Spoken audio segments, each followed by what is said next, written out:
right.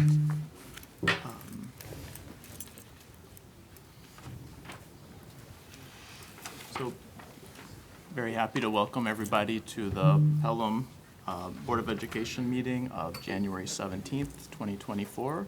Please stand for the Pledge of Allegiance. I pledge allegiance to the flag of the United States of America and to the republic for which it stands, one nation, under God, indivisible, with liberty and justice for all.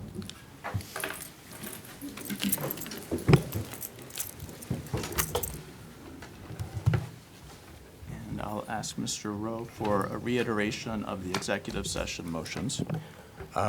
We entered executive session for the purpose of discussing collective bargaining negotiations.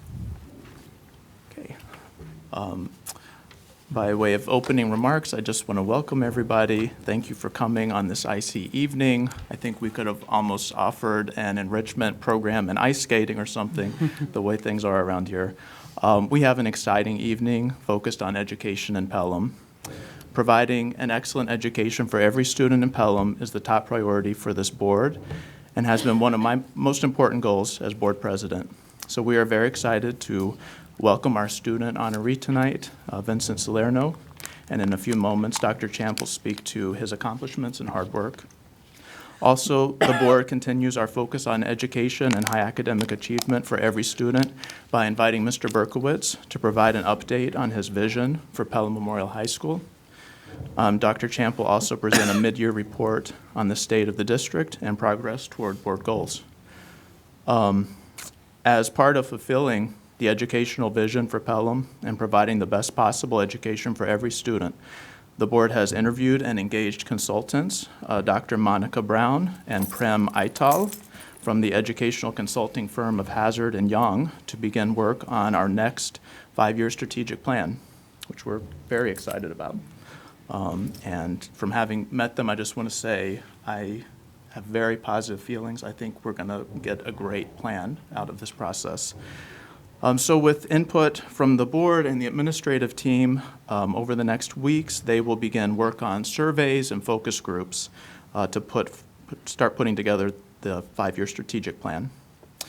The board is also proud to support the performing arts in Pelham and will be voting tonight to waive all facility fees, which I believe comes up to several $1,000s, for the New York State School Music Association Festival that will be hosted in Pelham this year. And this is an excellent opportunity for Pelham students to showcase the results of their many hours of rehearsals and hard work. The board is also proud to support student athletes at all levels, and tonight we will be voting on a winter coaching appointments to support the athletic program. Finally, I know we're all deeply committed to providing an appropriate education for all students in special education programs, and we'll be voting to approve funding for services as recommended by the Committee on Special Education. Also tonight, we are committed to hearing from the public, from parents, and listening, and we will have an opportunity for Mayor Mullen and community members to speak about the proposed stormwater pumping station and tank at Julianne's Playground. I understand Mr. Berkowitz and Dr. Champ have graciously said that they will move their presentations back so that the community can share their voices. And the board could not complete our work without the dedicated service of our district clerk, Pauline Davies. Pauline, we want to thank you for your hard work and wish you much success and happiness in your future endeavors. And we're also happy to welcome Valerie Miller. You have big shoes to fill, but we have a lot of confidence in you and look forward to working with you.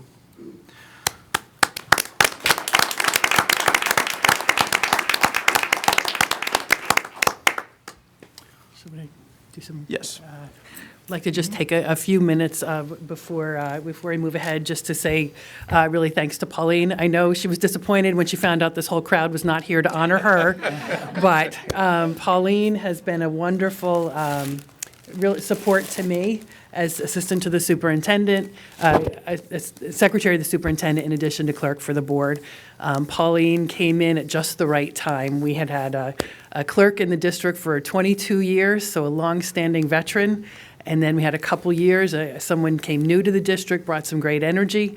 And then came Pauline, who had the experience that we really, really needed, and was looking to step into from a part-time role as a district clerk into a full-time role, and to really bring some excellence to that office. Pauline has single-handedly shifted us into the 21st century on voting. We went from punch cards way back in the day to a fully automated system. It used to be boxes and boxes and boxes and bins, and I think a box truck to get the materials there. Now it literally all fits in one bin that she can carry there. And to do that in a way that was seamless, integrated, gradual, and very thoughtful was really highlights the talents that she has. Pauline is there start to finish, day in, day out of each and every day. And she could not be just a better partner for me. So I'm going to be sorely missed. A couple of things that I love about her: she's Canadian, so she is so nice.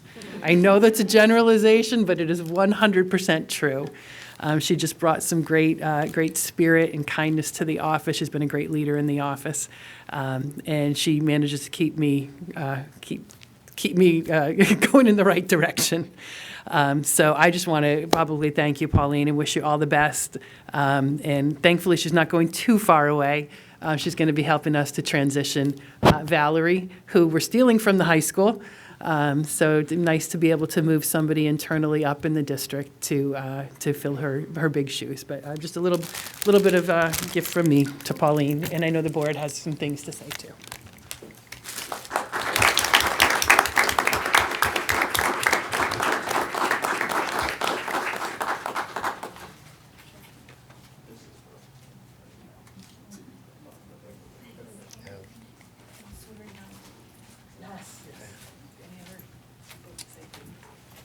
Again, I invite if anybody would like to say a few words about Pauline. Pauline, I just want to say that your dedication as district clerk has made a lasting impact, and you will be greatly missed by this board. And thank you for showing us the ropes and for keeping this board running smoothly and keeping us in line. Thank you so much. Pauline, I was just telling the group in executive session that when I first joined the board, I was very intimidated by Pauline, and I don't intimidate very easily because you kept us in check. You were like, you need to sign up for this class, you need to be here at this time, and thank God for that, because we're able to follow all those advice and timelines you set for us. And I really do appreciate everything you did, because it made the transition very easy. Thank you.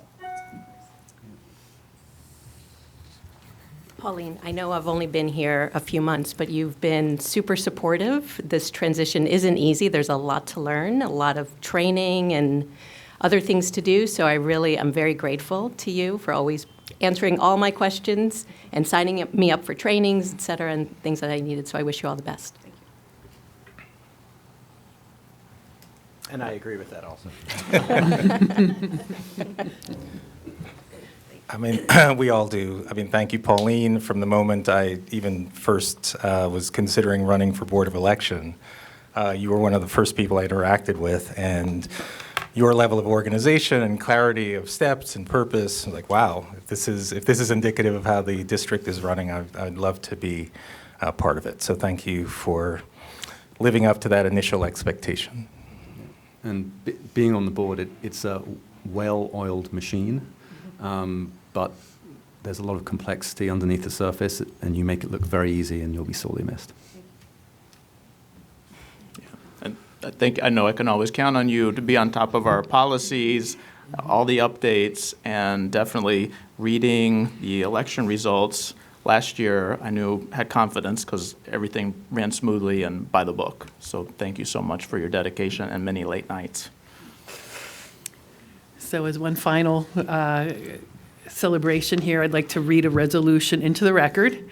And it's handy to have the deputy clerk in the office right next to you, and when you're distracted, Pauline, you might recognize some of the paper and the things in here.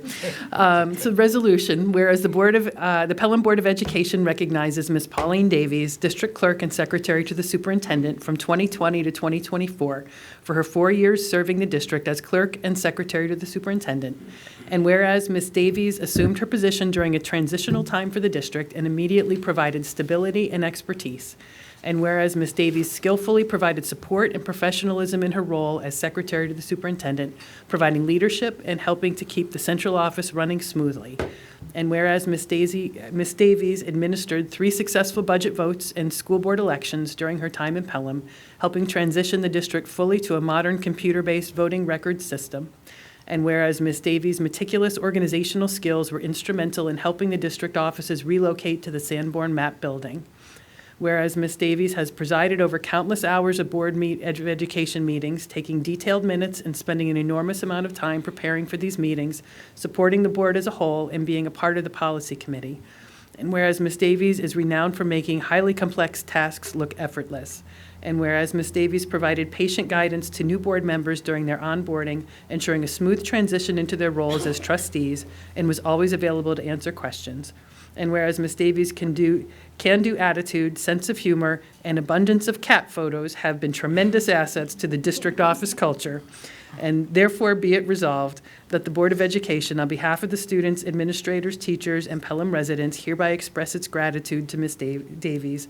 And although her professionalism, humor, and expertise will be sorely missed, we wish her the best of luck in her next chapter, building new memories in her new home, competing in her favorite sport, curling, and enjoying lots of Southern sunshine.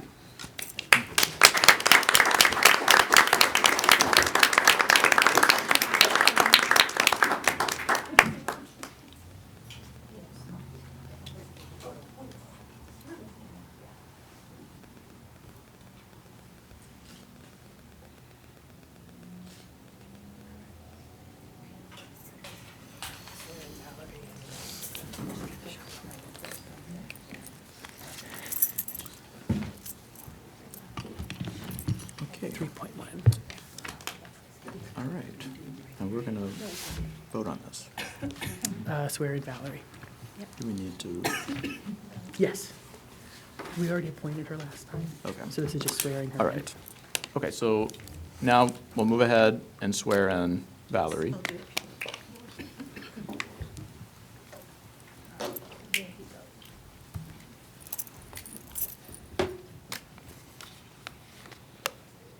First of all, thank you very much for that. Now I really do need to retire. I didn't realize I did all that stuff. Being exhausted. So now I will transition to Valerie, and she'll do the oath of office. Raise your right hand. Just read it. I, Valerie Miller, do solemnly swear that I will support the Constitution of the United States and the Constitution of the State of New York, and that I will faithfully discharge the duties of District Clerk of the Pelham Union Free School District according to the best of my ability.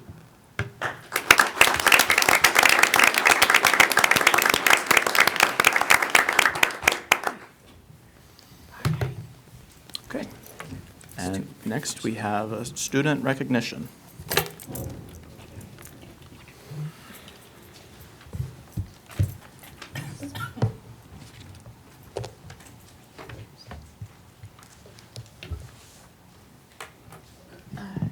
So each year, we are honored to be invited as a district to submit applications for the U.S. Presidential Scholars Program.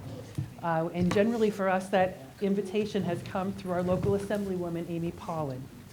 And Pelham Public Schools is thrilled to announce for the second time in a row that a Pelham Memorial High School student has been selected as just one of 25 New York State high school seniors to be nominated for this program. I'd like to invite that student up at this point in time, and that student is Vincent Salerno.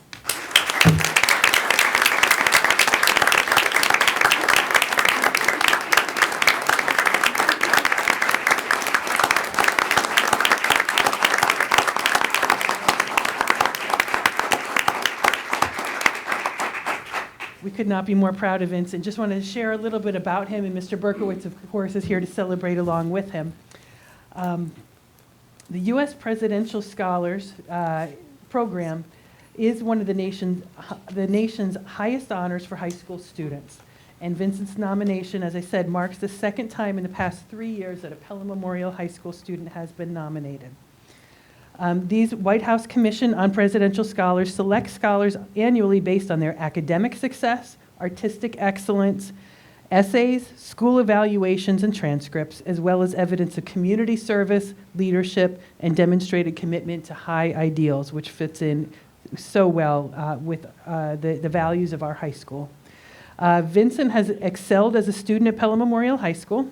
And get ready for the list here. He is a member of the National Honor Society, the National Math Honor Society, the English Honor Society, Social Studies Honor Society, and Science Honor Society, in which he serves as treasurer.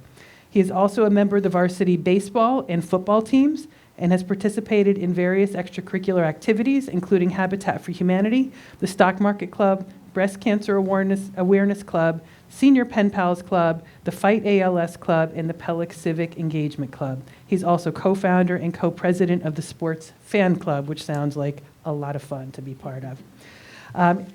We could not be more proud of Vincent. The work that he has done already as a high school student is just incredible. I think it overshadows, I think, what most of us think that we've accomplished in 3 times the length of life. But Vincent, is you really, everything that you exemplify is who Pelham Memorial High School and the Pelham Public Schools really hope all students emulate. So thank you so much for your leadership, and congratulations on your award.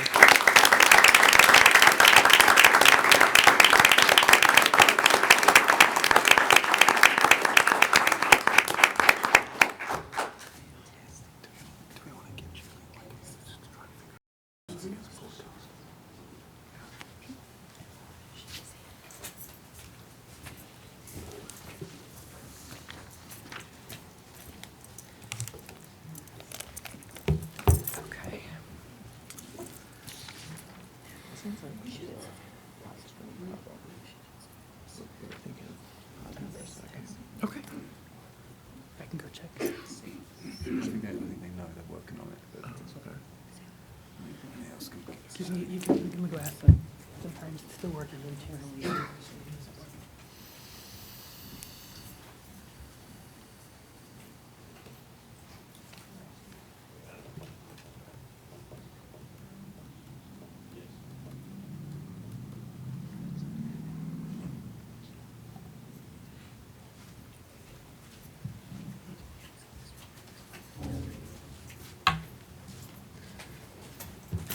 it is still recording internally. Who want to keep going, it'll be posted after. Or we could pause. Totally your call. I think we just keep going at this point. Okay. You're okay? If it's being recorded, should we just It's being proceed? recorded. Okay. So, yeah, just. We're having a live stream technical difficulties, but the show must go on, Yep. and everything's being recorded, so. Yes. Yeah. We're going to move forward. Again, thank you to Mr. Berkowitz, who volunteered to move his presentation back so that we could go forward to hearing from parents, community members, and Mayor Mullen. So we'll invite Mayor Mullen to give his presentation. Thank you. And thank you specifically for the opportunity to discuss this publicly. Right now, we're finalizing the conceptual designs. We're trying to do that transparently. When we held our flood mitigation town halls in October, most of the trustees were hearing the engineer's analysis at the same time as the public. But what we didn't want to do as a board was come up with a plan and then run around trying to sell it. Oftentimes when people only see the final decision, they don't trust it, and they wonder why other decisions weren't made. So we want people to know everything we know, see exactly how difficult these decisions are, why it costs what it does, and why it can't be done by next summer. So thank you for that. I am joined here by the Village of Pelham trustees, Deputy Mayor Mike Carpenter, Trustee Hanan Aldari, Trustee Russell Solomon, Also, Village Administrator Chris Skelza and the village's engineer, who is also Pelham Manor's engineer, by the way, Anthony Oliveri from AI Engineers Dolph Rockfeld Division. As you know, I'm Chance Mullen. I'm the mayor in the Village of Pelham. Before I go into the slides, right now we are primarily focused on the main arteries of the system that all the other lines feed into.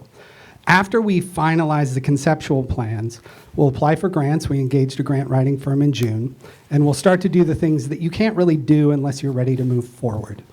They're just too expensive. Geotechnical surveys, some additional analysis on the smaller lines, construction drawings, bid documents, that sort of thing. And then, of course, the actual construction. We're 18 months into a multi-year process. We're trying to keep the thing moving out of respect for those getting impacted by flooding. Right now, we're on pause until we get a commitment from you on the easement. I'm not saying that to jam you up, and I'm not trying to force an answer from you that you're not comfortable with. I'm saying it because it's true. So I just ask that you keep it in mind. One last thing to say, I was told I should make a presentation somewhere between 10 and 20 minutes that would be followed by a Q&A with you. I've spent the last few weeks condensing this project down to just 7 slides. I was feeling very good about myself. And then last night when I was on the train coming home from work, you sent me 19 questions. So I'm still feeling okay about myself. But I've incorporated answers to your questions into the presentation. My one request to all of you is to please let me get through the 7 slides. Everything that's in here is information you need to know to make a good decision. And then we can go back and answer anything I missed. Sound good? Excellent. So a lot of you are probably not going to see this, but let's start. Why are we here? When we talk about flooding, what we're talking about is a public health and safety issue, one that our first responders see firsthand. Severe storms pose more risk to our residents' lives and personal property than almost any other thing that happens in our community. When flooding occurs, nearly every village department is dispatched to protect our residents, rescuing people from their homes and vehicles, redirecting traffic, or jumping in to help when schools need to be evacuated in the middle of a downpour. In one of the most recent storms, our Village Hall office employees ran out into the road themselves to direct traffic and keep PICO employees from getting on the parkway. This crisis has become significantly worse in recent years. In fact, the village is purchasing a boat right now so that emergency services can still be delivered in areas that cannot be accessed by vehicle. The ongoing damage to private homes and businesses is placing far too great a burden on far too many people. And now that Westchester homeowners will be required to disclose a property's flood history when selling to a new owner, property values that make up our shared tax base are likely to suffer as well, shifting tax burdens onto those whose homes don't flood and preventing properties from rising in value as quickly as our tax levies. Many of our residents now own properties that may only sell for a fraction of their assessed values, triggering potential certiorari claims, undermining residents' retirement plans, eroding the generational wealth so many of us place in our families' homes. Believe it or not, some realtors are openly telling their local clients not to join Facebook groups about flooding and not to speak publicly about their situation out of fear that they'll go on the record having flooded homes. But we know we've estimated roughly 243 homes directly in the flood path. This is not sustainable. The problem is a threat to every jurisdiction at every level. That's why the federal government and New York State have created so many grant programs, and it's why Westchester County, thankfully, has committed $16 million to the village's flood mitigation effort. To me, that's the best evidence of how severe this threat has become for the people we are all sworn to serve. These grant programs also mean that if our community is going to take on this challenge, it will never be cheaper than it is right now. Now, by the way, the picture up in the top right corner is of Gibbs Smith. He lives on Highbrook. When it floods, the water rises so high and fast that it pulls lots of stuff off of people's curbs and yards into the road, and it sucks them toward the drains where the drains can get clogged. So when it rains, he swims out into the water with a rake to keep the drain clear just to protect his neighbors' homes, which is both terrifying and incredibly heroic.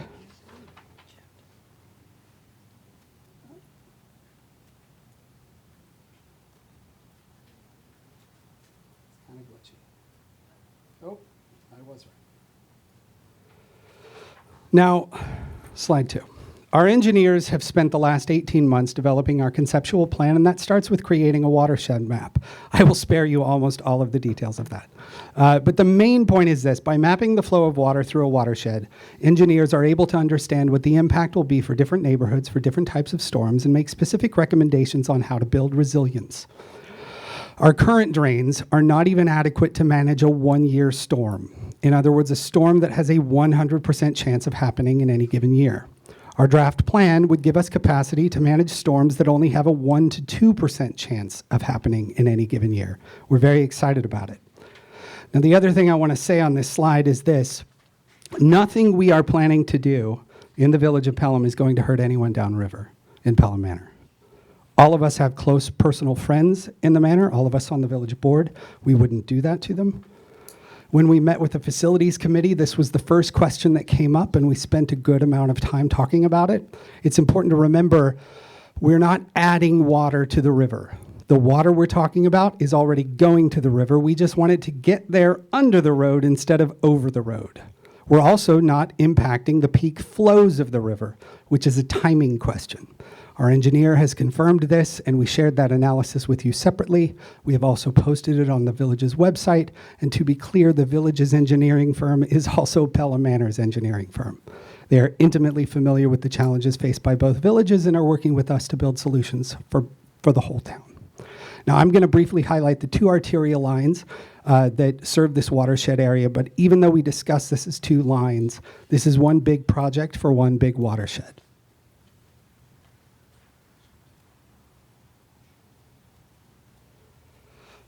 The first arterial line, which we refer to as the Highbrook line, is not just for people who live on Highbrook.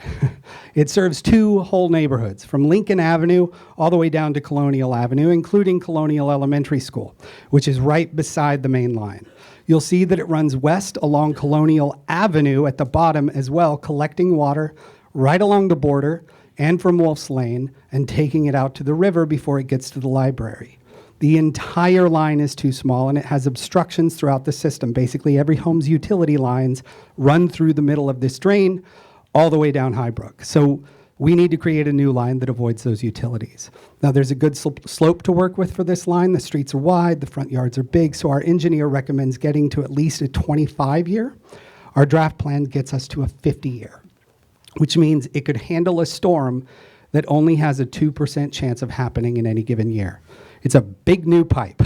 It's the biggest pipe we can put in without reconstructing all the other utility lines.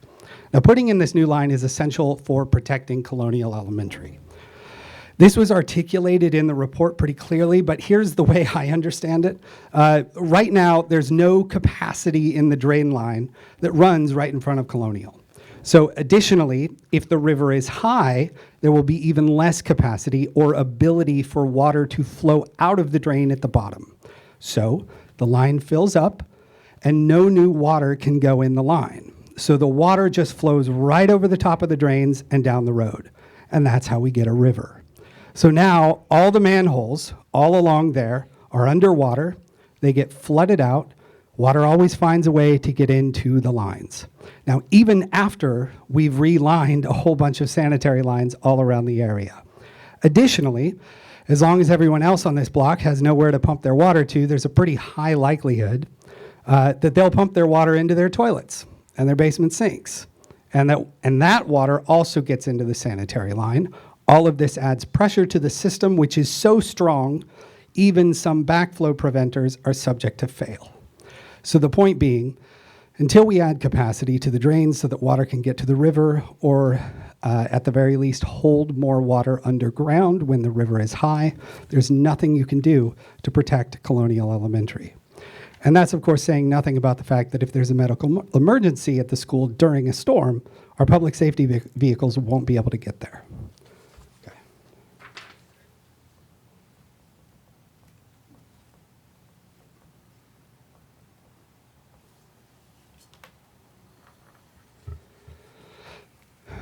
The second arterial line is what we refer to as the North Pelham line, which is where things get much more complicated. The worst flooding in town, and possibly the worst flooding of anywhere in southern Westchester, is actually happening here in this red triangle in the upper right corner of the map on the right. It's tough to read the map, but that triangle is 6th Avenue and 7th Avenue between 6th Street and 7th Street, right by Cafe Ami. There is also really, really bad flooding along 4th Avenue alongside the tennis courts. So to give you a sense of how bad this is, the last flash flood we had, most of the water in the High Brick area, which was really bad, had receded by about 11 a.m.-ish, basically about an hour after the worst of it had passed. It took an additional 4 or 5 hours for the water to recede from this red triangle. Now, there's an arterial line that collects water from between Mayflower and Lincoln Avenue, including runoff from Glenwood Lake. It flows through the triangle along 6th Street to the tennis courts, then it runs south along 4th Avenue to Marbury Corners, and then west to the river near the post office. Many of the homes are below grade or have sloping driveways that flow right into their basements. There's far more water to deal with, and it's very, very flat. Worst of all, there's an obstruction at 5th Avenue and 6th Street, and we're going to talk a lot about that obstruction. Our engineer recommends getting the drains to a 100-year storm level, and our draft plan would get us there. In addition to larger drains throughout the system, we also need to create additional relief drains at 5th Street and 3rd Street. And as you know, we also need to construct a detention system below the blacktop and tennis courts on 4th Avenue with pumps somewhere on that property, which we can discuss in a moment. Before we dive into the details, you may have noticed that the map on the right is a little more cartoony than the other maps. That's because it's not a flood map. It's a redlining map from 1937. For those who don't know, redlining was a discriminatory practice that took hold in the years after the Great Depression, and it became the very definition of systemic racism. It was a way for banks and realtors to deny services like mortgages and home loans, insurance, and other financial services to certain areas based on that neighborhood's racial or ethnic profile.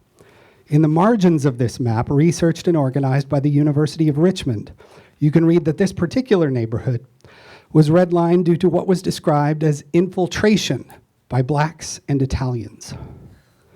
Fast forward 75 years, throughout America, historically redlined neighborhoods still tend to have the worst infrastructure and as a result, get the worst flooding, no matter what community you live in. I think this project is going to be a long overdue point of pride for the community and meaningful on a lot of fronts. For what it's worth, there's also a significant amount of grant money available to right the wrongs of history like this. It's 2024. Our board believes this needs to be a priority.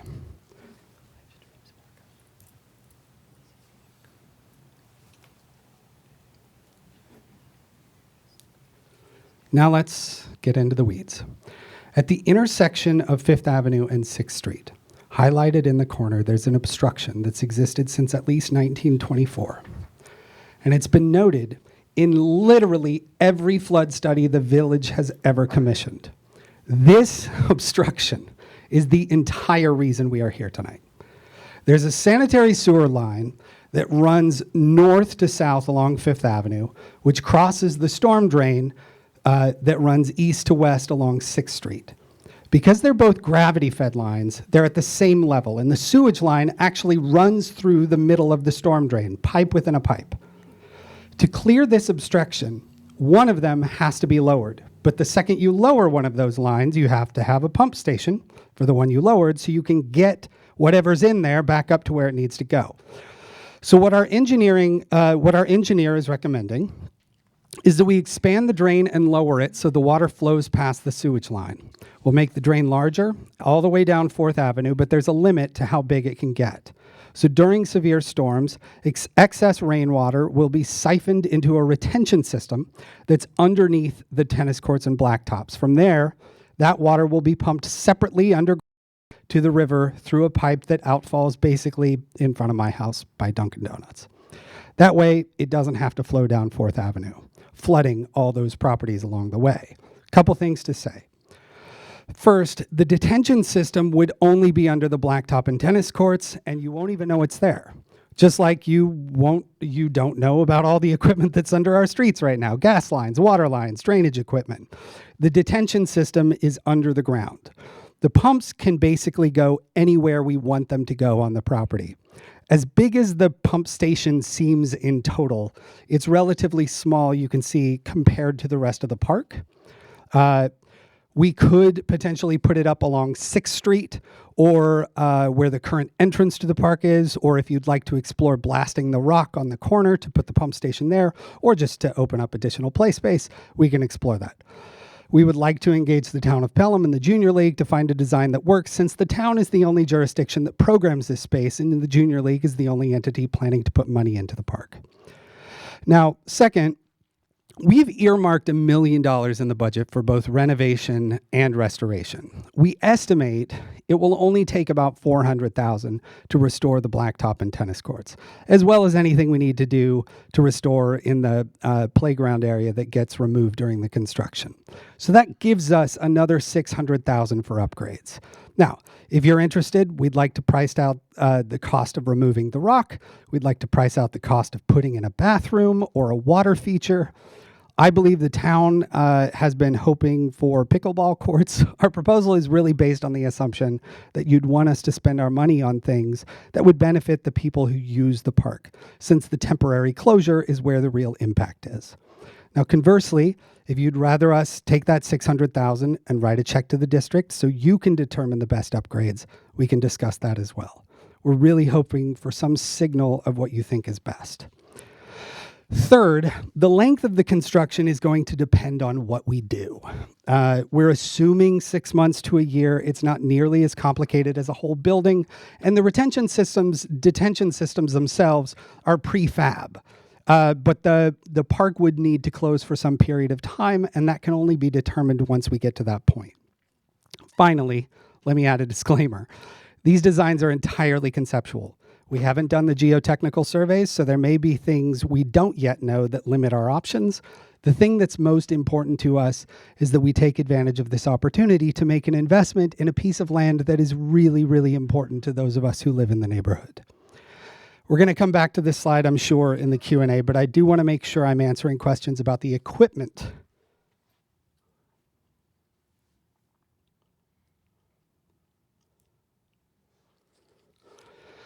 First, you got to know detention systems are very, very common and very, very safe. 139 Fifth Avenue's entire back parking lot is a retention system. You'll also find them under big parking lots for malls and Home Depots and places like that. Believe it or not, there's an entire water treatment plant underneath Van Cortlandt Park right now.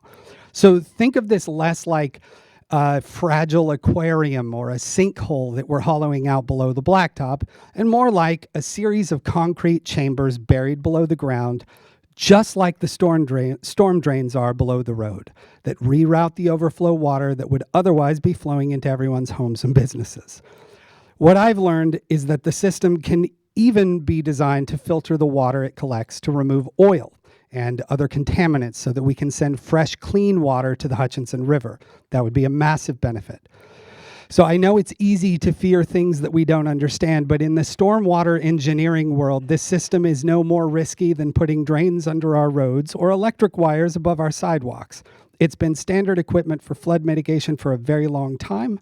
And in fact, the idea to put a detention system and pump station at this exact location was first proposed by the village's former engineer in 1962. So it's been around. Now, second, let's talk about the pumps. I understand why people have concerns about diesel. First, because diesel is a fossil fuel, and we all know fossil fuels contribute to climate change.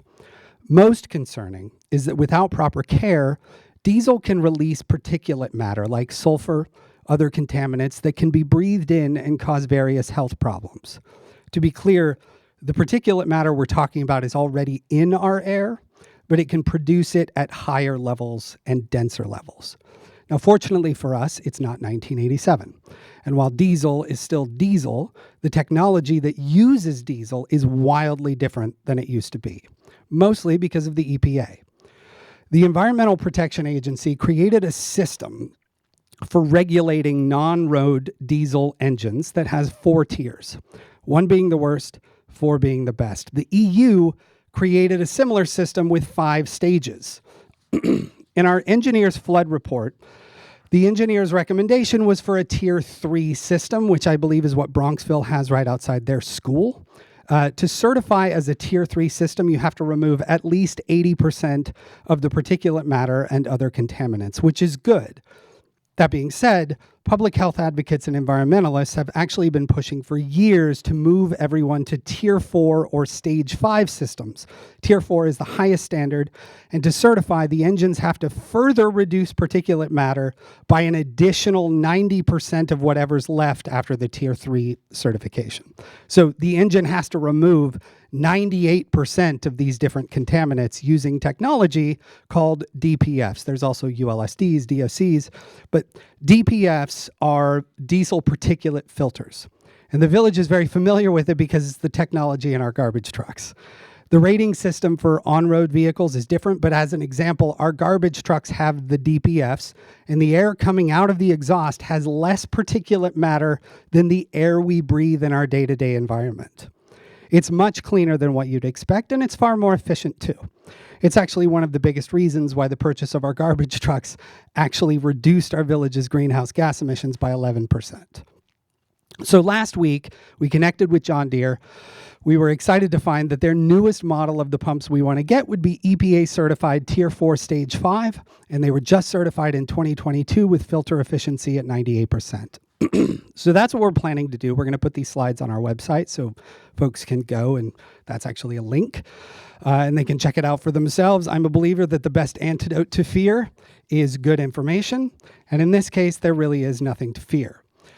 Another important thing to say is that when these pumps are operating, it's very unlikely that anyone will be around them, and they'll be outside in the open air, which further dissipates the particulate matter.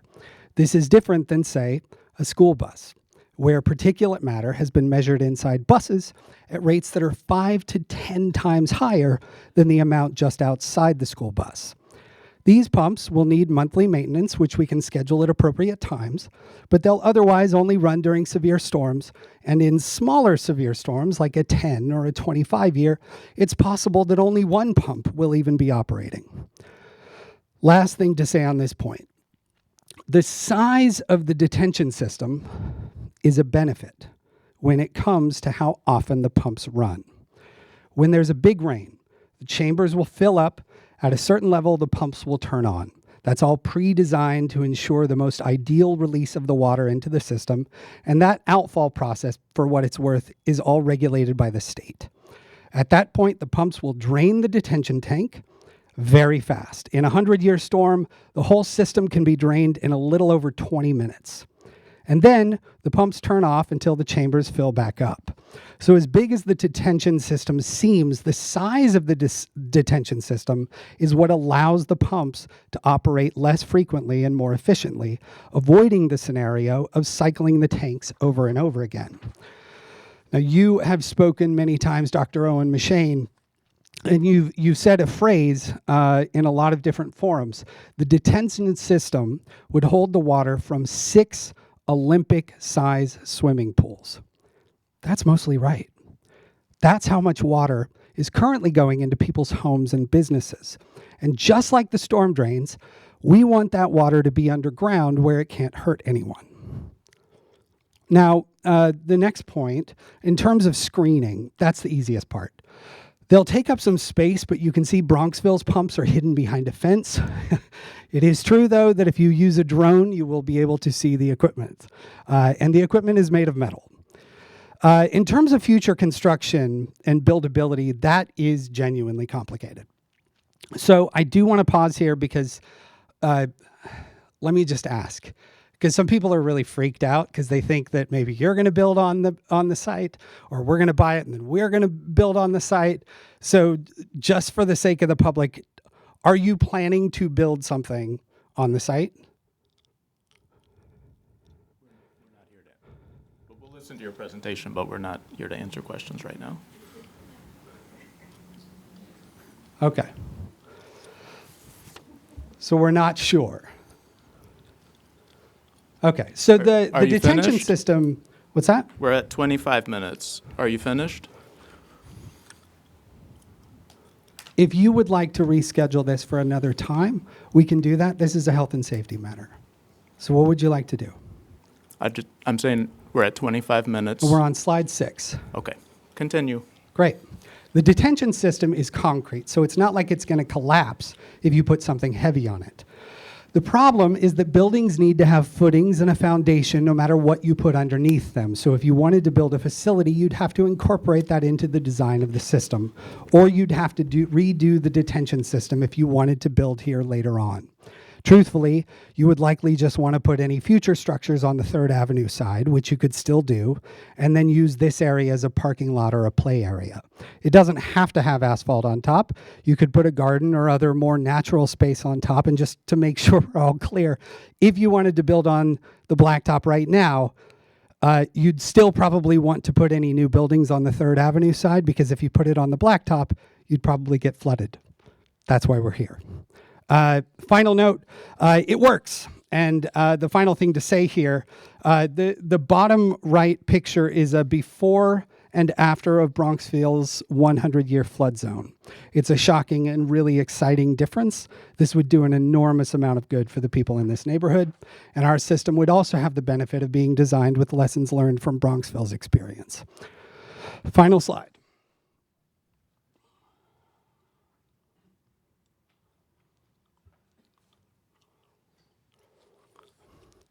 When we met with the facilities committee, they wondered if there were other options or alternative scenarios. The village's proposal is not the only option, it's just the only one that's not horrible. So let me walk you through the options, and please keep in mind we're not picking tile for a kitchen renovation. This is flood mitigation, so our options are genuinely limited. Our proposal would be for the school district to approve the easement and let the lawyers hash out a reasonable indemnification clause that makes you comfortable, keeping in mind that being named in a lawsuit is not the same as being liable. In the meantime, sign the MOU so we can get started with grants, and then we can jointly engage the town of Pelham and the Junior League to use that $600,000 to identify some cool upgrades for the park. We'll keep moving forward and we'll solve flooding. Next scenario, we don't clear the obstruction. If we leave that intersection how it is, we just have to come to terms with the reality of that. We're not going to fix flooding. Every previous board has learned at one point or another that unless you go big here, you're spending millions of dollars on something that will not really make a huge difference for the people getting hit the hardest, especially for the people closest to the park and east of 5th Avenue. Is there some other way to clear the obstruction? Let's talk about that. Now, sort of. That would mean clearing the obstruction by dropping the sewage line instead of the storm drain, and that triggers a number of things. First, you'll now have to put a sewage pump station on 5th Avenue somewhere in our downtown that's pumping sewage 24 hours a day, 365 days a year, and it's sewage. The second issue is what happens to the storm line on 4th Avenue. To carry that much water without siphoning it off at the top of that line, you'd have to put in an 18-foot wide box culvert. Now, the problem is the storm drain isn't the only thing under the road, so you'd have to reconstruct all the other utilities connected to every home for 5 blocks all the way down 4th Avenue and around the turn. In fact, you might have to create 2 separate lines on either side of the culvert for the homes on each side. Gas lines, water lines, sewage lines. Making that worse, the gas lines are owned by Con Ed, the water lines are owned by Veolia. It's difficult to land on a single cost for this. We have asked our engineer, and in full transparency, he just refused. Because there's no honest number he can come up with. The hard costs of the utility replacements would likely be tens of millions by themselves. The delays and price increases because of dealing with Con Ed and Veolia. Let's put it this way. When we've discussed it internally, the biggest concern would be whether or not we would exceed our constitutional debt limit, which is $96 million. Additionally, if we're being honest, if we found that money and started doing it, most likely Con Ed and Veolia would look at this plan and immediately complain to the Public Service Commission and then New York State, and then the state would come to Pelham and say, why in the world is the school district preventing the village from putting standard flood mitigation equipment below a piece of asphalt and 2 tennis courts? And I wouldn't know what to say. Scenario 3, we secure a different location. Every parcel in this area is privately owned, so that would require either purchasing a cluster of homes and businesses or using eminent domain. Now, eminent domain would displace 5-ish families who would be entitled to just compensation, which, to be clear, that fee is based on the actual value of a property, not the speculative value. And they would also be entitled to consequential damages, which could be significant in that scenario. The overall expense, the legal fees, and our timeline would make this option not feasible. In addition, it would extract an emotional toll that would be put on Pelham families, and we don't think that's a good path to go down.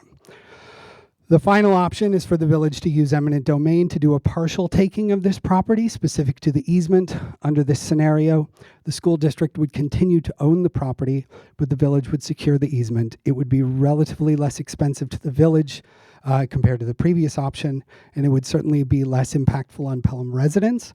But the amount we've budgeted for potential upgrades would be off the table. To be clear, it's the village's position at this point that we'd prefer to avoid that at all costs. I'm not an attorney, so if you have any questions about that scenario, I'd suggest you have the school's attorney reach out to the village's attorney to get more information. So that's why we're proposing this path.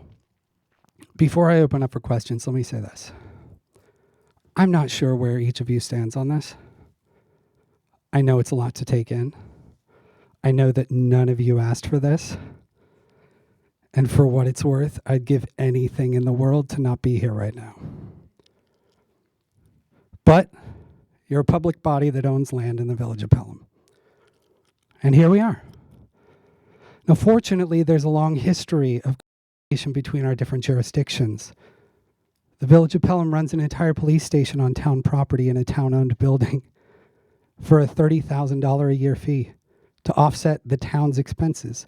Many years ago, Glover Field was sold to the district for $1. Right now, the village is working with a consultant to do a master plan for the DPW, parking lot, village hall. And we're trying to incorporate a facility for the town ambulance. Cooperation is not an abdication of our fiduciary responsibility, it's the fulfillment of it. Because we serve the same people. If you have ideas on how to get to yes, the village board will consider any option forward, as long as it's fair and reasonable.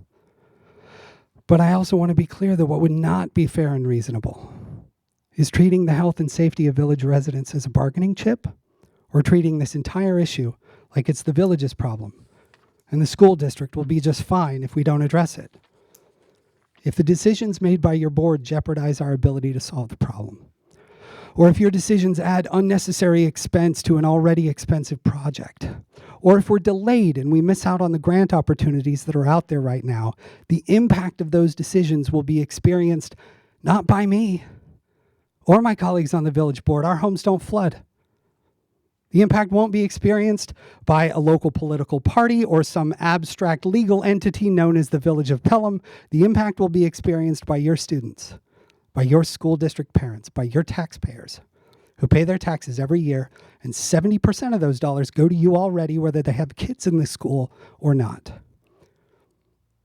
This is a good and meaningful thing that we are trying to do. We want to do this with you in a collaborative way. We hope you feel the same way. I'm open to questions.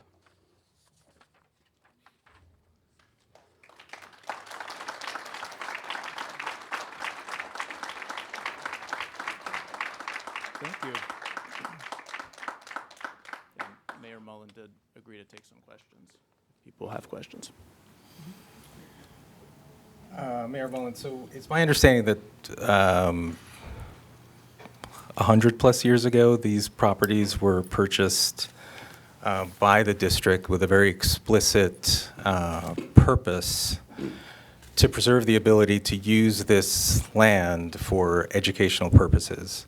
And as I understand it, every board since has evaluated that and said that they've had to, adhere to that original idea.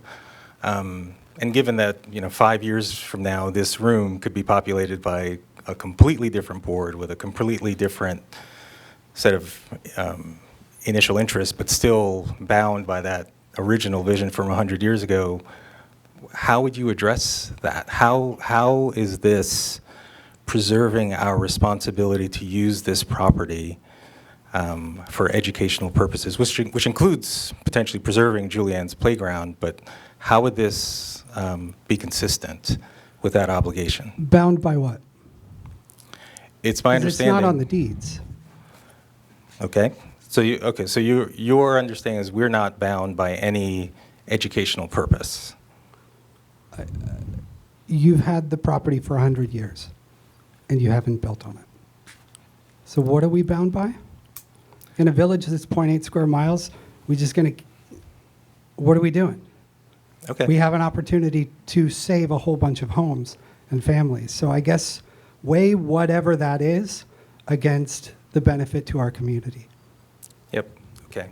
And if an easement were approved, as you said, the school district would still retain ownership, right? That's right.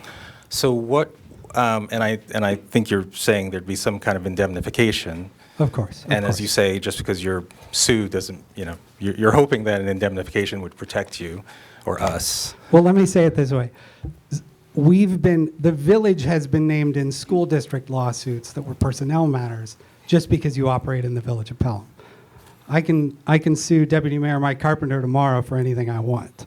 But there's a difference between just someone trying to sue you and being liable for something. And that's what the easement does. That's what the easement is. It's an understanding of who's responsible for what. All right. And do we feel confident of that? That there's language in an easement indemnification that will, in perpetuity, protect the district? It's a question for the attorneys. I don't want to misspeak on their behalf. Are there any attorneys that can comment on that? I think you should talk to your own attorney. We did, just to go back to what we discussed at our last meeting, the Facilities Committee met 3 occasions and discussed this. We reviewed with the architect. We did a title search. We met with the Facilities Committee, which includes architects and facilities managers from other school districts and community members, and we sought counsel. The recommendation from our Facilities Committee was not to enter into an easement agreement, and that was sort of what we discussed that was what was discussed at our last meeting, that the easement agreement was not in the best interest of the school district.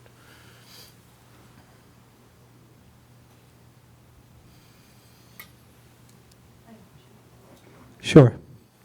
So I understand that this is not working for me. Hold on. Okay.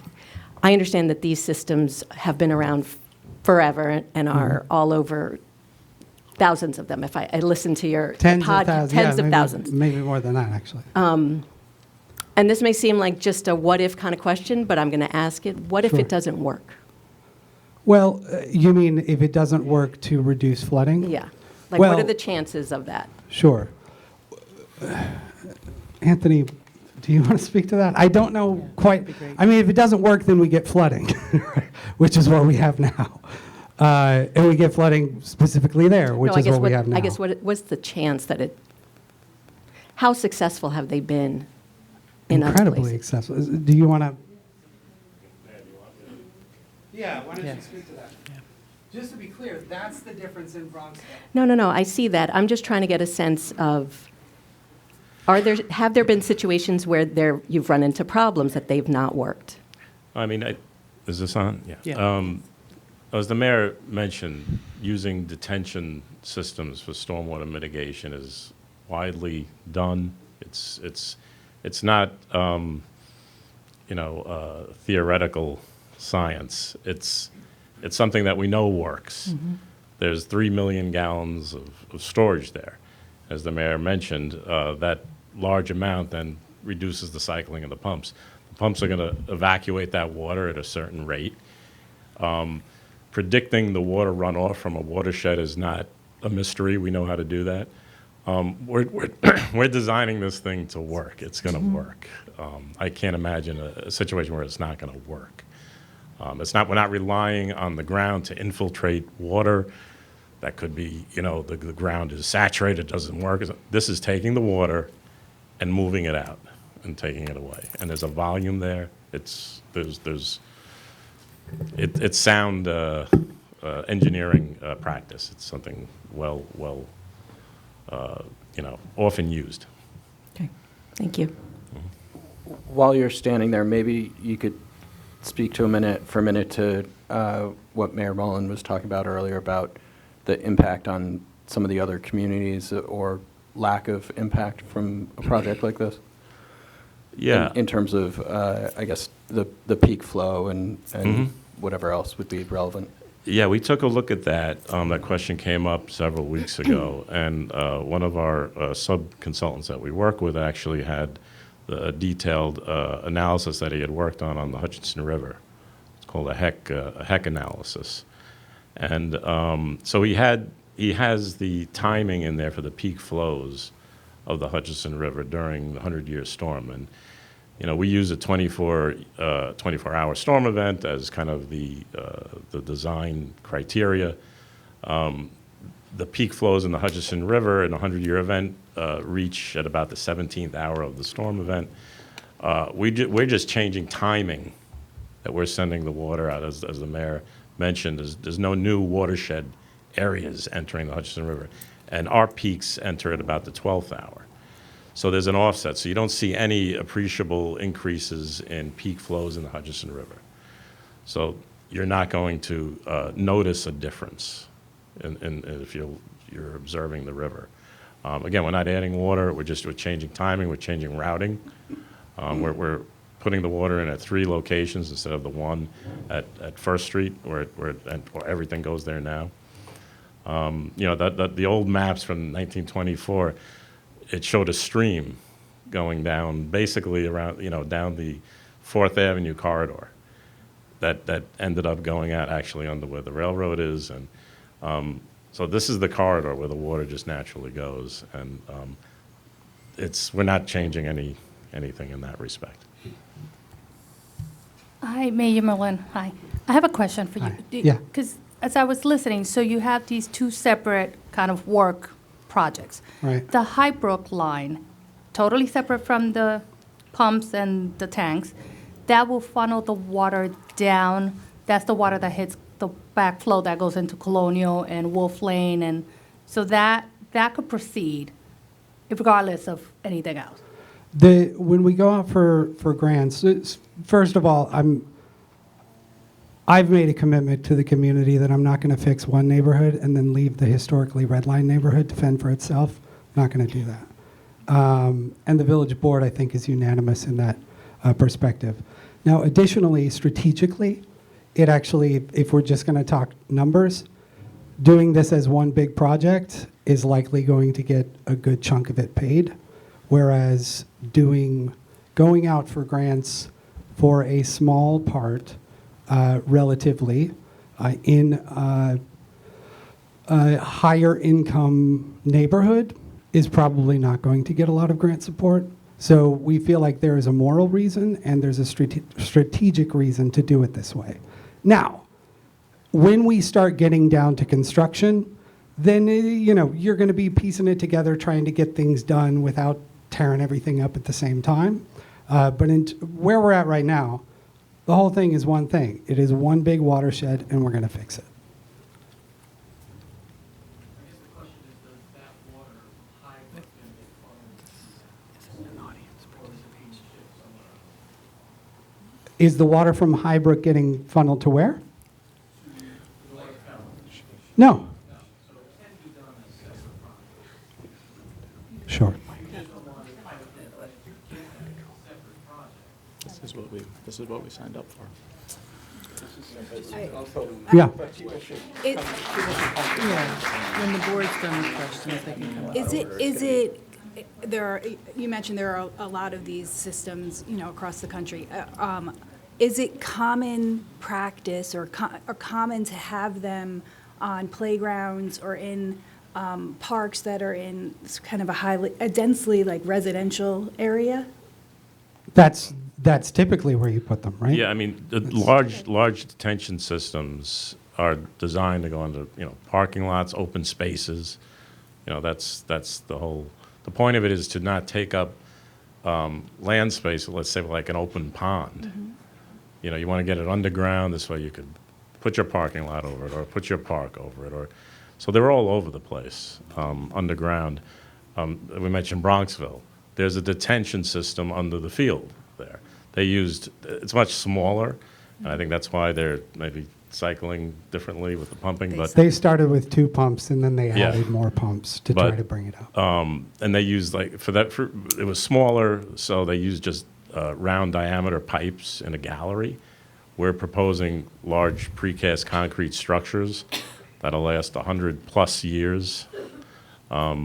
So that's what it's designed for, to go under and leave open space on the surface for you to do other things with it.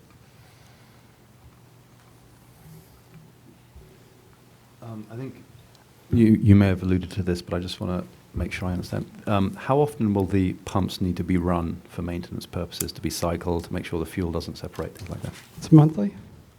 Yeah, we actually, we had a good meeting with the the pump manufacturers that they utilize in Bronxville last week, and they do a monthly maintenance where they'll run the pumps, but no more than every 2 to 3 weeks would they exercise the pump engines, and that'd be just for short periods of time, less than an hour, just to perform maintenance.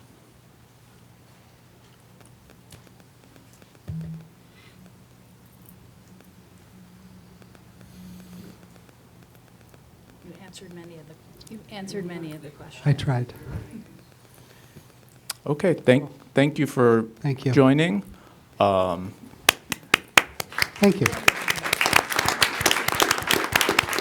Thank you. And let me say, just out of respect, if anybody has questions for the village board or the engineer, come to our next village board meeting and bring those questions there, just so we can respect the time of the school board. Or I'm not saying you can't speak to the school board. I'm just saying questions about the system. Thank you all very much. Will the next village meeting be live or very soon? You can both. Because it would be really nice to have an in-person village meeting. We're going to come, where is the meeting held? Village Hall. Last I heard, it wasn't open to the public. It is still open. It's still open for a year. Then why were the other 2 sessions in October by Zoom? Those, because we knew there would be more people. Okay. For Anthony to show his slides on the screen. So I think the public would like. Okay. Let's open it for public comment to the board. Yeah. Any further discussion before we open public comment? I want to hear what. All right, so let's People have to move say. on. And it is very important. We do all value hearing and listening to parents and community members and our local elected officials. So we'll move on now to 5.1, communications and comments from the public related to the stormwater project. And I guess first I just say thank you for your patience. This has been a long night, so thank you everybody for hanging in there. And just please be mindful. I know we all want to get home at some point, so we want to hear what you have to say. If somebody else stole your comment, feel free to say I agree with them. But do we have a sign-in sheet, Pauline, or should we go by sign-in sheet order? And state name and address. Mm-hmm.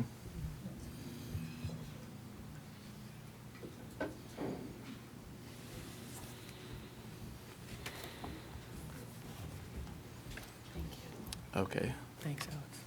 Thank you. Yes, my okay. So I'll call people up in the order that I have here.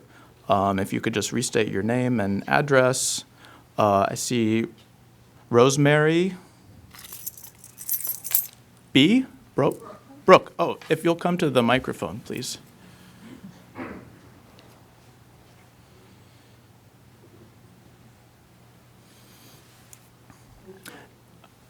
Right here. Yeah, and just state your name and Pelham, or your address, and want to hear what you have to say. Rosemary Brooke. I have lived at 166 Sparks Avenue since 1972, so I've been here a long time.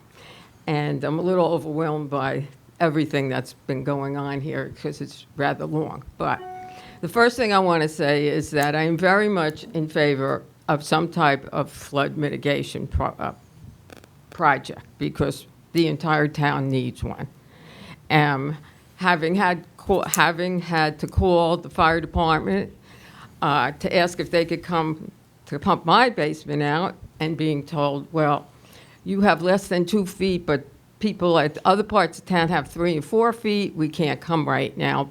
They did call back, the next morning and ask. So I know that this is a problem throughout the town. And I have listened extensively to the mayor's 2 presentations in October.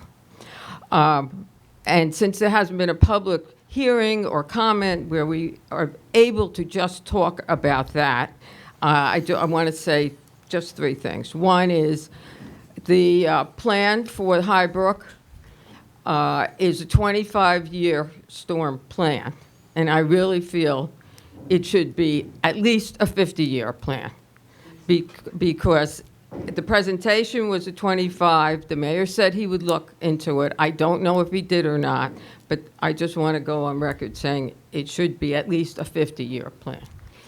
The second thing is, at the end of his October 26th presentation, he said, the next thing we have to do is go to the school board.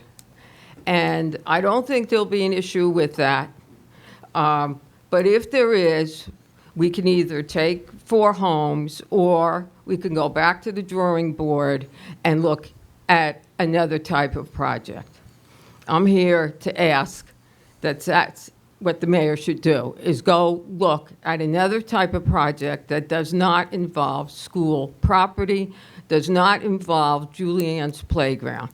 And 100 years ago, and I went and looked at what was written, when the board bought this land, it was for the future use of the school district and the education of the children. Now, right, it's not in any deed, but the intent was there's not a whole lot of land left in Pelham. And you do not probably understand that this town is going to explode very soon. There's 127 apartments being built across from Village Hall. There's 39 at 139, 27 at 139 Fifth Avenue. There's a proposal for 75 1- and 2-bedroom apartments on Sparks Avenue with the possibility of more. There's a gas station on Wolf's Lane that had a proposal for apartments. And I know what the developers say. They say, oh, they're only 1- and 2-bedroom apartments. They won't bring many children to the school district. When I asked the mayor about the 75 units and the children, he said he spoke to the school board, and they said that they could absorb the students. Well, you may be able to absorb those students, but when you look at the future development that's coming to Pelham, because when those all are built, the work ethic or the work hours have completely changed from when those were when the concept of we'll get young people, they'll go to New York to work, there'll be young couples. That's not how it works anymore. People know the Pelham schools. They know they're excellent schools. They want their kids to come here, and they will sacrifice to come here. I worked for Harrison for 34 years, and I was the middle school principal. I had a parent come in, and we talked about their child, and she was a single parent. And she said, you know, Dr. Brooke, I sleep on a pull-out sofa in my living room. I put my girls in the bedroom that I have because I want my kids to go to the best school district I can get them in. And people believe that for Pelham. They want to come to Pelham. On Sparks Avenue, we have, and Manning Circle, we have 18 kids under 18 years old. 15 years ago, we had 5. People are moving in, Brooklyn, Bronx, wherever, out of state. They want to come to Pelham. You need to keep the land you have, because there is no other. And someday, some Board of Education is going to have to make some decisions. In Harrison, they just passed a $79.8 million bond to add to their schools, because they did what Pelham's doing, adding all the apartments down Halstead Avenue. People have moved in, and what happens? The school district exploded. People want to come here. So I urge you, do not sell, give away your rights to that land. There is no more land. Thank you. Thank you, Rosemary. We always love to hear from former educators. That was wonderful. All right, next, Eileen Feldman. And looks like, please be on deck, Joe Marty. Hi, good evening. My name is Eileen Feldman. I live at 86 First Street, which is at the corner of Highbrook and First Street. I have 2 children, a 7th grader and a 9th grader, and they walk to school every day. Besides being a resident and someone personally affected by the flooding that occurs in town and has put in a lot of personal funds to remediate what's been going on in the last couple of years, I'm also a professional engineer specifically focusing in water resources. So I'm very familiar with the projects that have been proposed and the different ideas that have been explored and the way to do it. And from a public safety and student safety standpoint, I stood on my deck and watched the day in September when the Highbrook was flooding and I saw fire trucks in the intersection and the schools were closing. Colonial was closing and parents were supposed to go and get their children. It was a scary day as a parent for all of us, but knowing that parents couldn't get to their children, that my children couldn't walk home from school, I know that on First Street, I worry about this, and I am certain that the parents in North Pelham are feeling the same way. As a professional engineer doing water resources, I know these solutions are real and they work and they're implemented all the time. I've been involved with them. I think it's so exciting that we can put our infrastructure under parks, under spaces that are public amenities that we can all use as community members for perpetuity to be able to use Julian's Playground and still have a great water infrastructure underneath it. I've been working on these projects. I know they work. I want to encourage you to really support this for the safety of our children, for the safety of our community, and for just the betterment of the whole village and town. Thank you. Thank you. Thank you for sharing your professional knowledge. Okay, Joe Marty and Scott. Oh, okay. Okay. Hi, I'm Joe Marty from 275 Highbrook. My son graduated in 2015, so thank you all of you, and thanks to Gina Archer. Thank you very much. She was really very helpful.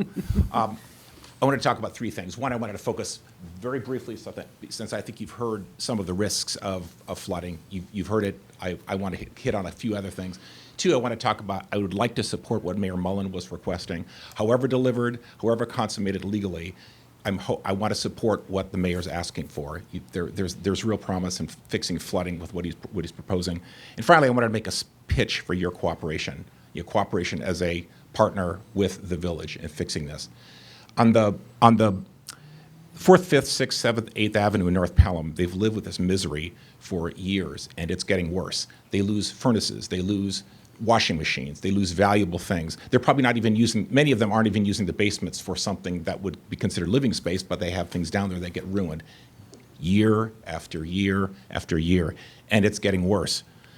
During storm, as a sign of how bad that is, during Superstorm Ida in 2021, just half the length of Highbrook Avenue, as a metric, lost 22 cars, 14 washing machines and dryers, and 12 furnaces. The cost of this is immense. I mean, half the people who are clapping for the last person probably have written checks for $20,000 and $30,000 to fight flooding in their own house. It costs money. Next, I mean, how broad is the effect? It affects every child at Colonial. The flooding affects every person who has a child at the middle school and has a child at the high school. Chance mentioned 243 houses that are directly affected, probably flood every time there's a heavy rain. That's $200 million, in excess of $200 million of assessed value. He hinted at some market depression, and once people start figuring out that these houses are flooding, they are either reduced in value now or they will be reduced, and it won't take a lawyer very long. It's not a threat, but it's going to happen. People are going to ask for assessments to be reduced. If assessments were reduced either by sales price or by just, in general, people doing certiorari's and trying to reduce their tax assessment by 15%, That's a difference of $31 million drop in assessed value. It has an effect because it moves that burden off to other people in the village. Finally, it's a big problem, and I respect the village of Pelham trying to fix this big problem. This board and the people that came before you solved the big problem by building the Hutchinson School. There were a lot of people who said no in the same kind of meeting, who were angry, didn't want to spend the money, didn't want to take the risk of doing it. But you guys came together, built Hutchinson School, and it's remarkable. We're asking for the same level of cooperation with the village. Please work with the village. Don't treat them as a disinterested partner. Don't treat them as arm's length to be bargained with at the negotiating table only. They are your constituents. Those children are your constituents. Thanks. Thank you. Thank you.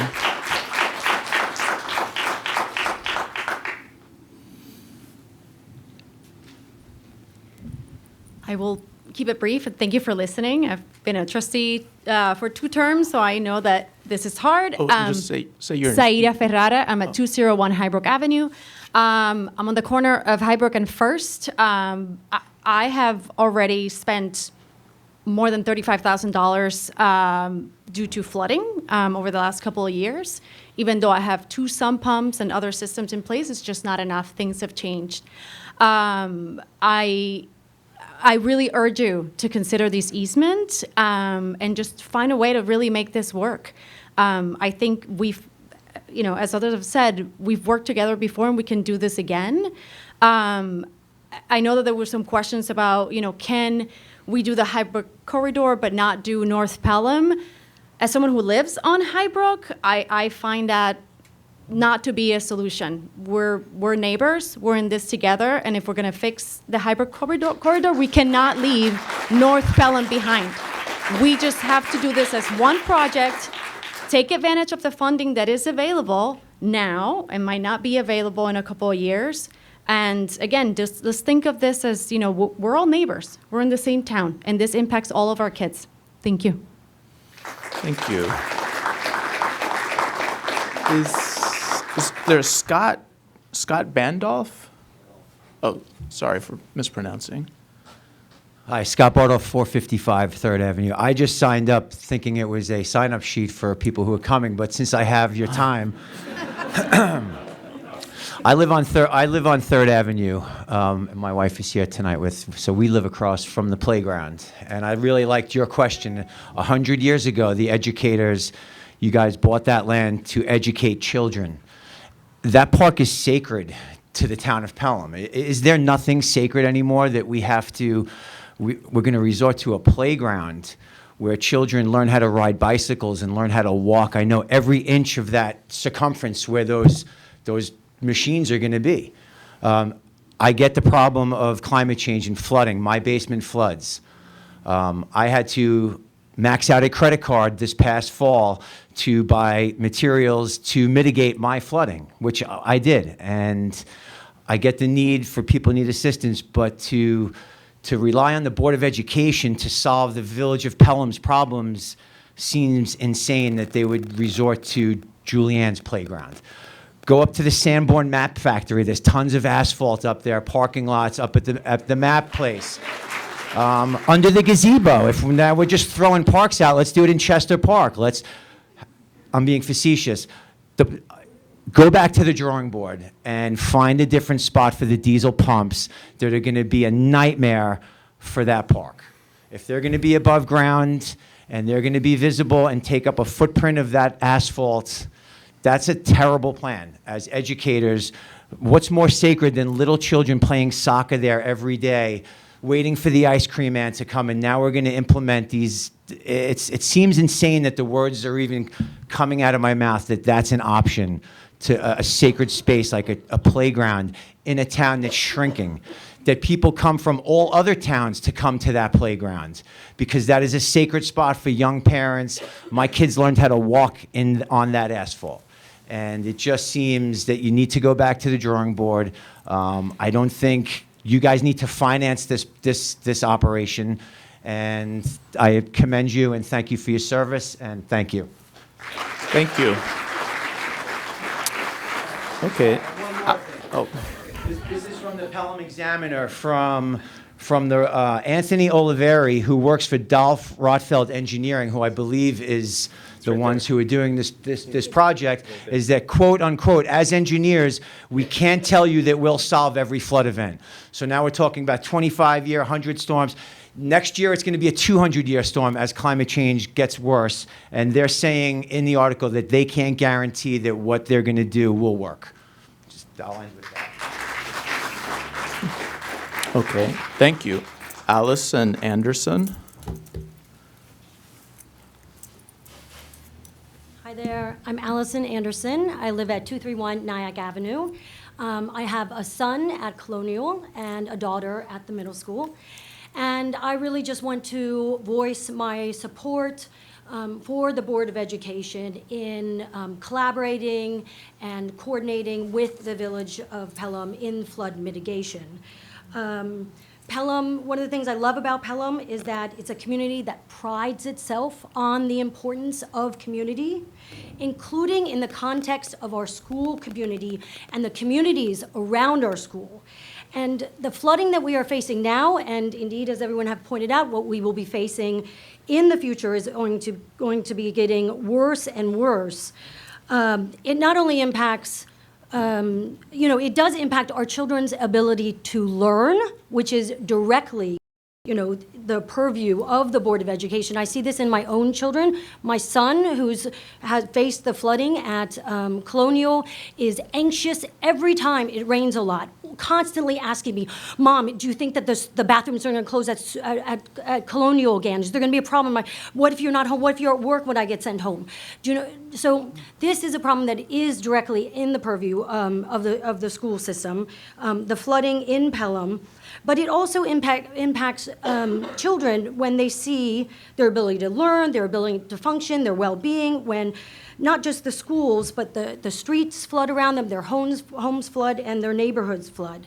I also understand from all the presentation just thus far that Julian's is actually will be improved through the Village of Pelham. This is not about shutting down Julian's, but making this place for our children to play more safe ultimately through flood mitigation. And again, that's why I'm, a voice in support of cooperation with the village. Thank you. Thank you. Okay. Alicia Bergen? Okay, thank you. Yeah. Amy Rios? I passed. Okay, thank you. Sandy Fiore. Former Hutchinson I'm teacher. Sandy Fiore, 454th Avenue. Lived here 69 years, taught at Hutchinson School for 25 years. Love it, so blessed was I. And I live across the street from the playground for the past 35 years. And, I'm sorry. Did you miss all of that? Okay, sorry. Taught at Hutchinson School for 25 years, so blessed there. Lived across the street from Julian's Playground for 35 years. Lived in Pelham for 69 years. And I just, I did not know a lot of what was going on, so I came tonight, and this is all very overwhelming. And I guess I would also like to say, I hope that we can go back to the drawing board and maybe look at some other areas. Yes, we all need the flooding situation to be addressed. Our home floods too, the basement, but Julian's Playground is also an area that is, I agree, sacred to the children. Everyone has grown up there, generations have learned to ride their bikes, have all those different experiences, and would hate to ever lose that. Once you lose that, it's gone. And I think I agree that we are having so much construction going on in the town. We are going to get so many more children that we may need that property. As a teacher, we used it, and it may certainly become something that we need in the future. I'm not against the retention. I would love to see the water taken care of, but can we look at other places as where those pumps can be and not take anything away from the small area that our children have? Thank you very much. Thank you.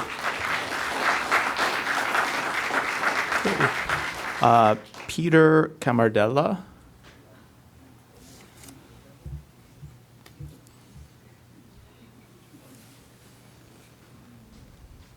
How are you? My name is Peter Camarella, live at 56 Linden Avenue.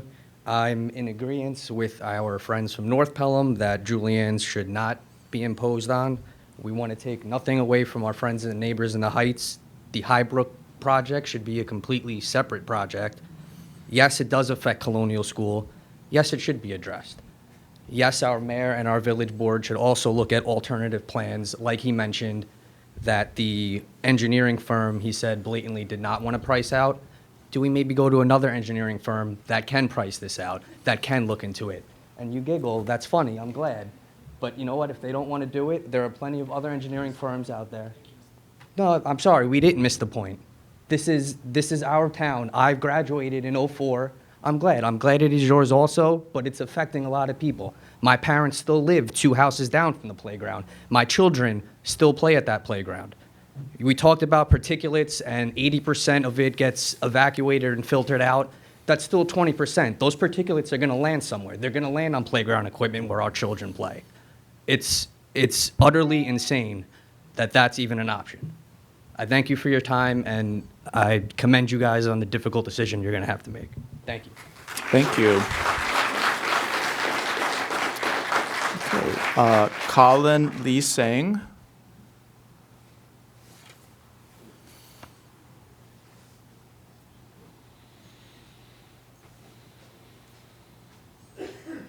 How you doing? My name is Colin Lee Sang. I live at 519 6th Avenue. I'm in the area that Chance pointed out as a triangle. And I don't think anyone here has any idea what water is, unless you live over there. We're talking about a playground. You're not losing the playground. I hear everybody's talking about they're going to lose the playground. You're not losing the playground. We're asking to build something underneath the playground. Now, let me say this. Let me say this. As someone who works for Con Ed, all of our infrastructure is underground. No, hold on. Let me finish. All of our infrastructure is underground.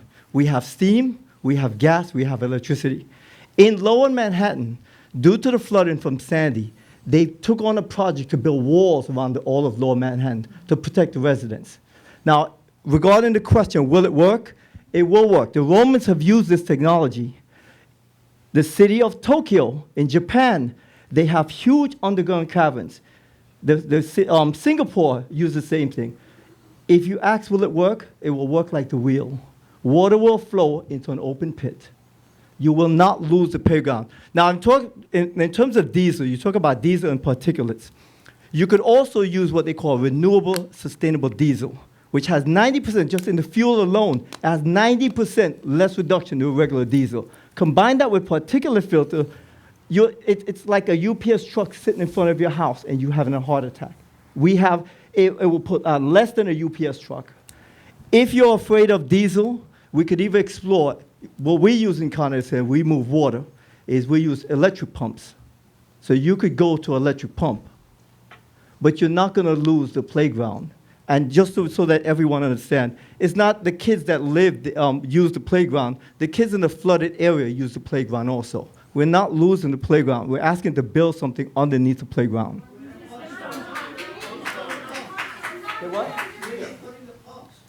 The pumps are very small. You very hardly see them. They're very small. The pump is not bigger than a house. You're misinformed. The pump is, you're talking to a guy who moves a million gallons of steam. This is not, I understand what you're saying, but listen, you're not going to see the pumps. Okay. Listen, we talk. Excuse me. Not yell at the person who's You know.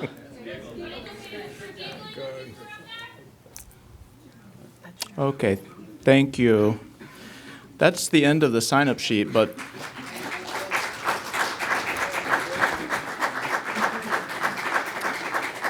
if there's anybody else that wants to speak, yeah, maybe we can line up. Yeah, and just say your name and David address. Eliezer. I live at 261 Highbrook Avenue, about 4 houses away from Colonial School. Our house was severely flooded by Hurricane Ida. That's our personal loss. I think that this is the beginning. My wife is a PhD in environmental science. This flooding is going to get worse, much worse. In my personal opinion, Colonial School is not viable in this situation. You will have to build a new school somewhere else or raise the school if you don't fix this problem. It will not be fixed on Highbrook alone, we've heard, so I really don't think there's much choice. My understanding for people who worry about the playground is that the Board of Ed would like to keep that property in case they want to build something else there someday. So that's a likely bigger threat to the playground than preventing that possibility entirely by putting something underneath that's useful but prevents some other building being built there. So for those who love Julienne's, I think probably it's going to remain Julienne's longer if we use it in this very productive fashion. Thanks. Thank you.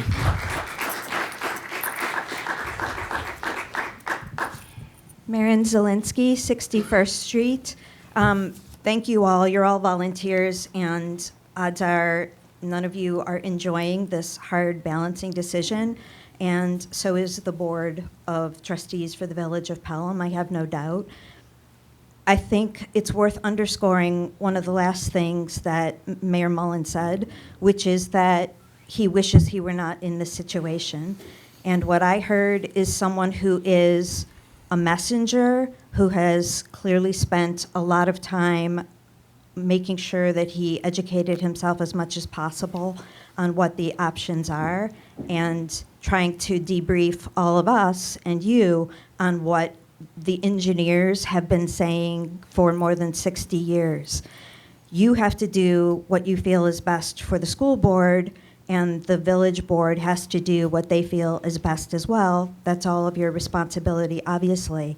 And it sounds like what the engineers have told the village board of trustees is that the only realistic options for dealing with the stormwater are in the area where Julienne's is or right across the street.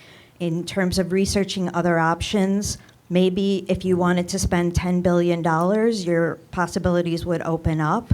But what the engineers have said is that there is no amount of money that was within their wherewithal that they can seriously consider. The options before the village, what I heard, were condemning multiple houses by eminent domain or using a portion of Julienne's and then returning it to the playground to the vast majority of what it is now. I hear the concerns of people about losing any. It's a tough call, but it's also, it seems to me, incumbent on you to recognize that even if you decline as a school board to participate, the village may feel they have no choice if the options are condemning people's houses and losing that housing for a residence forever, or temporarily closing the playground and then restoring the vast majority of it better. They may, I mean, when I say that out loud, I think they should do that. And I would bet that the majority of Village of Pelham residents would support that as well. So it seems to me what you all have to consider is, how do you want to balance a decision that makes it possible for everybody to get the most of what they need? And if you just say no, it seems to me likely there's going to be, or a very good chance that there is a lawsuit. And I would hope that we can negotiate together in the way that tough negotiations always go, which is nobody gets everything they want, but they get enough to avoid a worse option. Thank you. Thank you. Is that a realistic possibility that the school board would face a lawsuit? I guess we'll find out. Well, the mayor said that they could potentially seek eminent domain over the portion of Julienne's that they want the easement for. No, I'm definitely aware. So that could end up in litigation, I think was what she was saying, as a result of that, if that's the path they went down. No, I understand eminent domain has been mentioned several times. What I just heard was a particular lawsuit against the school board. Is that a possibility? No, I think what she's referring to is the fourth scenario. Okay. Okay, thank you. Anybody else? Public comment? Okay. Well, I want to thank everybody. We wanted to have this opportunity to really listen and hear. And I think everybody should pat yourself on the back. We all deserve some congratulations. This is democracy at work. And you came and participated. And I think we did a great job. They say sometimes you don't want to see the sausage be made. But when you hear, back and forth, sometimes you can have a better outcome. And I've certainly experienced that in my service with the Board of Education. So again, thank you all, and I think we can all be proud of our work here tonight.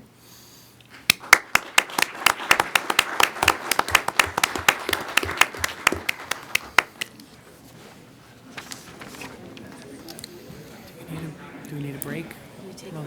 The meeting is not over. Principal Berkowitz is presenting the vision for his high school. For our high school. It should be of interest to people.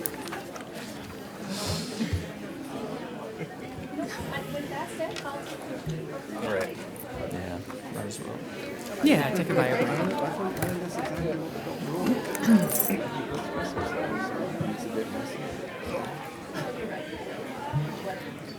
Yeah.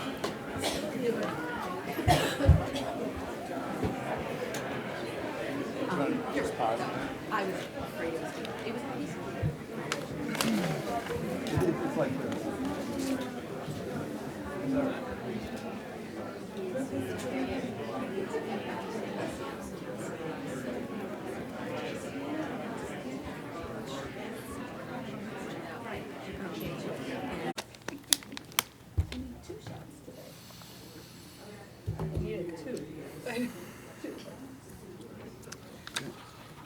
Okay, thank you.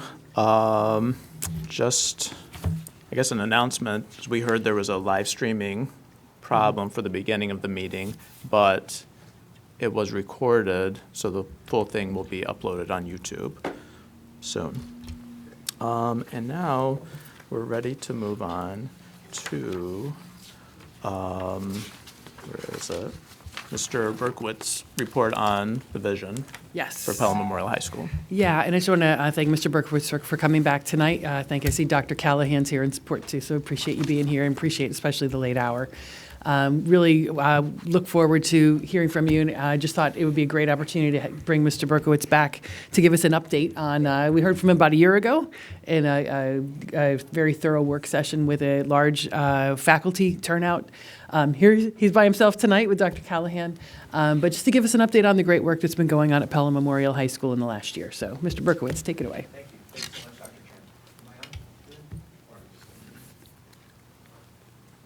Yes? Okay. Thank you so much, Dr. Champ.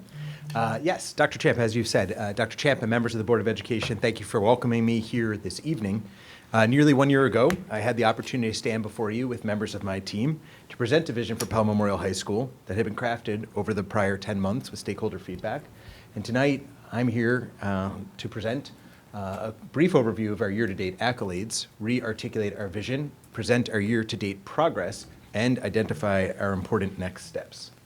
So as you know, Pelham Memorial High School is one of the finest schools in our county, state, and nation.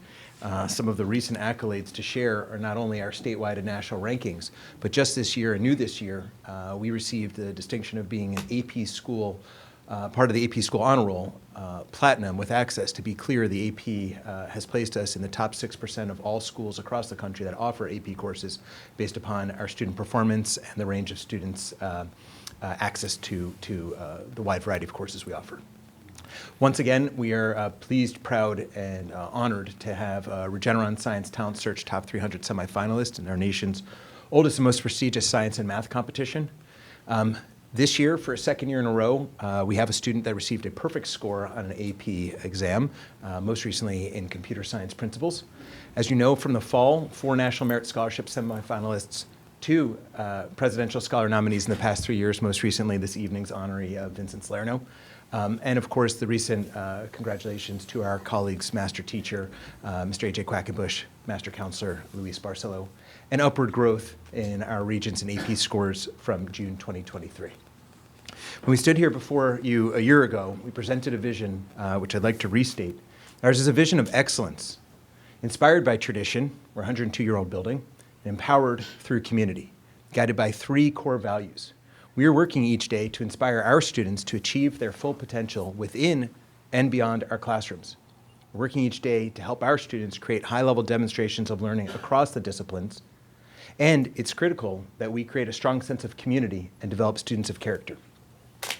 Also connected to our vision is helping our young people be prepared to engage as adults through community and through meaningful acts of service right now during their youth, so they can be prepared to participate in the types of meetings that this evening has just had the evening's presentation. Ours is a vision of graduates who think deeply, communicate clearly, and take an active role in their community so that they can graduate with purpose. Instructionally, ours is a vision of coherence. To be clear, we already have dynamic courses across the disciplines, and this must continue. We already have expert teaching across the disciplines, and this must continue. And one next step that we've taken this year is to introduce common academic habits among our professional faculty, right, to support students' growth and achievement. These habits introduced last year include commitment towards the teaching of inquiry skills, developing critical and creative thinking skills, making sure that our students across disciplines are articulating to authentic audiences, seeing multiple perspectives, thinking flexibly, embracing the growth mindset, and of course, where prepared, engaging within the classroom and beyond the classroom. Culturally, ours is a vision of relationships, connection, and belonging, where every student, faculty member, and family feels valued and recognized, in the current language of New York State, welcomed and affirmed. We also have a focus on enhancing the transition for our students from middle school into high school, between the grades, and of course, in preparation for students' post-secondary planning. So, over the past year under my leadership, we have worked to implement the following, and I'd like to present these updates for you. Over the past year under my leadership, we have introduced this authentic learning protocol to bolster the teaching of common academic habits. And when colleagues gather together for this type of professional conversation, they're looking at the habits I've previously presented and asking one another, how exactly do you teach that within your classroom? What does it look like for learners to demonstrate that they've mastered these habits? And how are you tracking this with qualitative or quantitative data? We've also very proudly been accepted by the state of New York at the Department of Education as a Seal of Civic Readiness school. This is very significant. Our students have a pathway towards graduation that is not dependent on exams alone, but for certain students and for any student, when they are positioned by 12th grade to pursue the Seal of Civic Readiness through their demonstrated civic knowledge, civic skills, mindsets, actions, and experiences. So very deliberately, starting in social studies, our teachers are looking at projects and units of study that apply with the guidelines, that apply to the guidelines of the Seal of Civic Readiness. Next year's 9th grade Global Studies team of teachers will be introducing this to the 9th graders as a vision so that they can understand what's ahead for them in high school. And of course, in the next several years, we're going to be working to develop a senior capstone project to have our students working, again, to have credit for diploma and graduation purposes on meaningful work engaged in the civic experiences of being, again, a resident civically involved at a high school level on local, state, and national issues. Over the last year, we've met as committee, both as professionals, adults working within the building, but also within the site-based team, to talk about our senior experience internship, the vision that every high school student at Pell Memorial High School will have a multi-week opportunity before they graduate to engage in a self-directed internship. To be very clear, and you likely know this, students in our award-winning science research project have an internship. They must study with a mentor, and it's incredible. But ours is a vision where not only does that access of mentorship and internship take place for science research students, but frankly for every student at Pell Memorial High School, because it's part of being ready for post-secondary planning.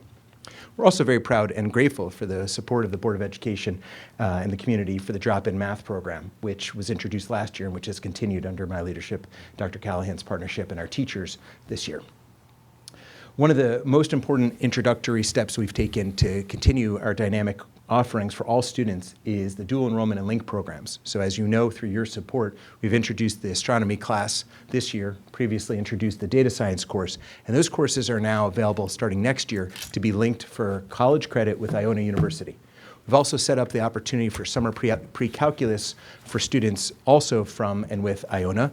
This is, again, important because there are some students who are going to arrive in high school not yet prepared by their scope and sequence from middle school to take calculus, and having the opportunity to stay within our scope and sequence at the high school level and then to take this additional coursework over the summer helps them reach this goal of calculus before they graduate.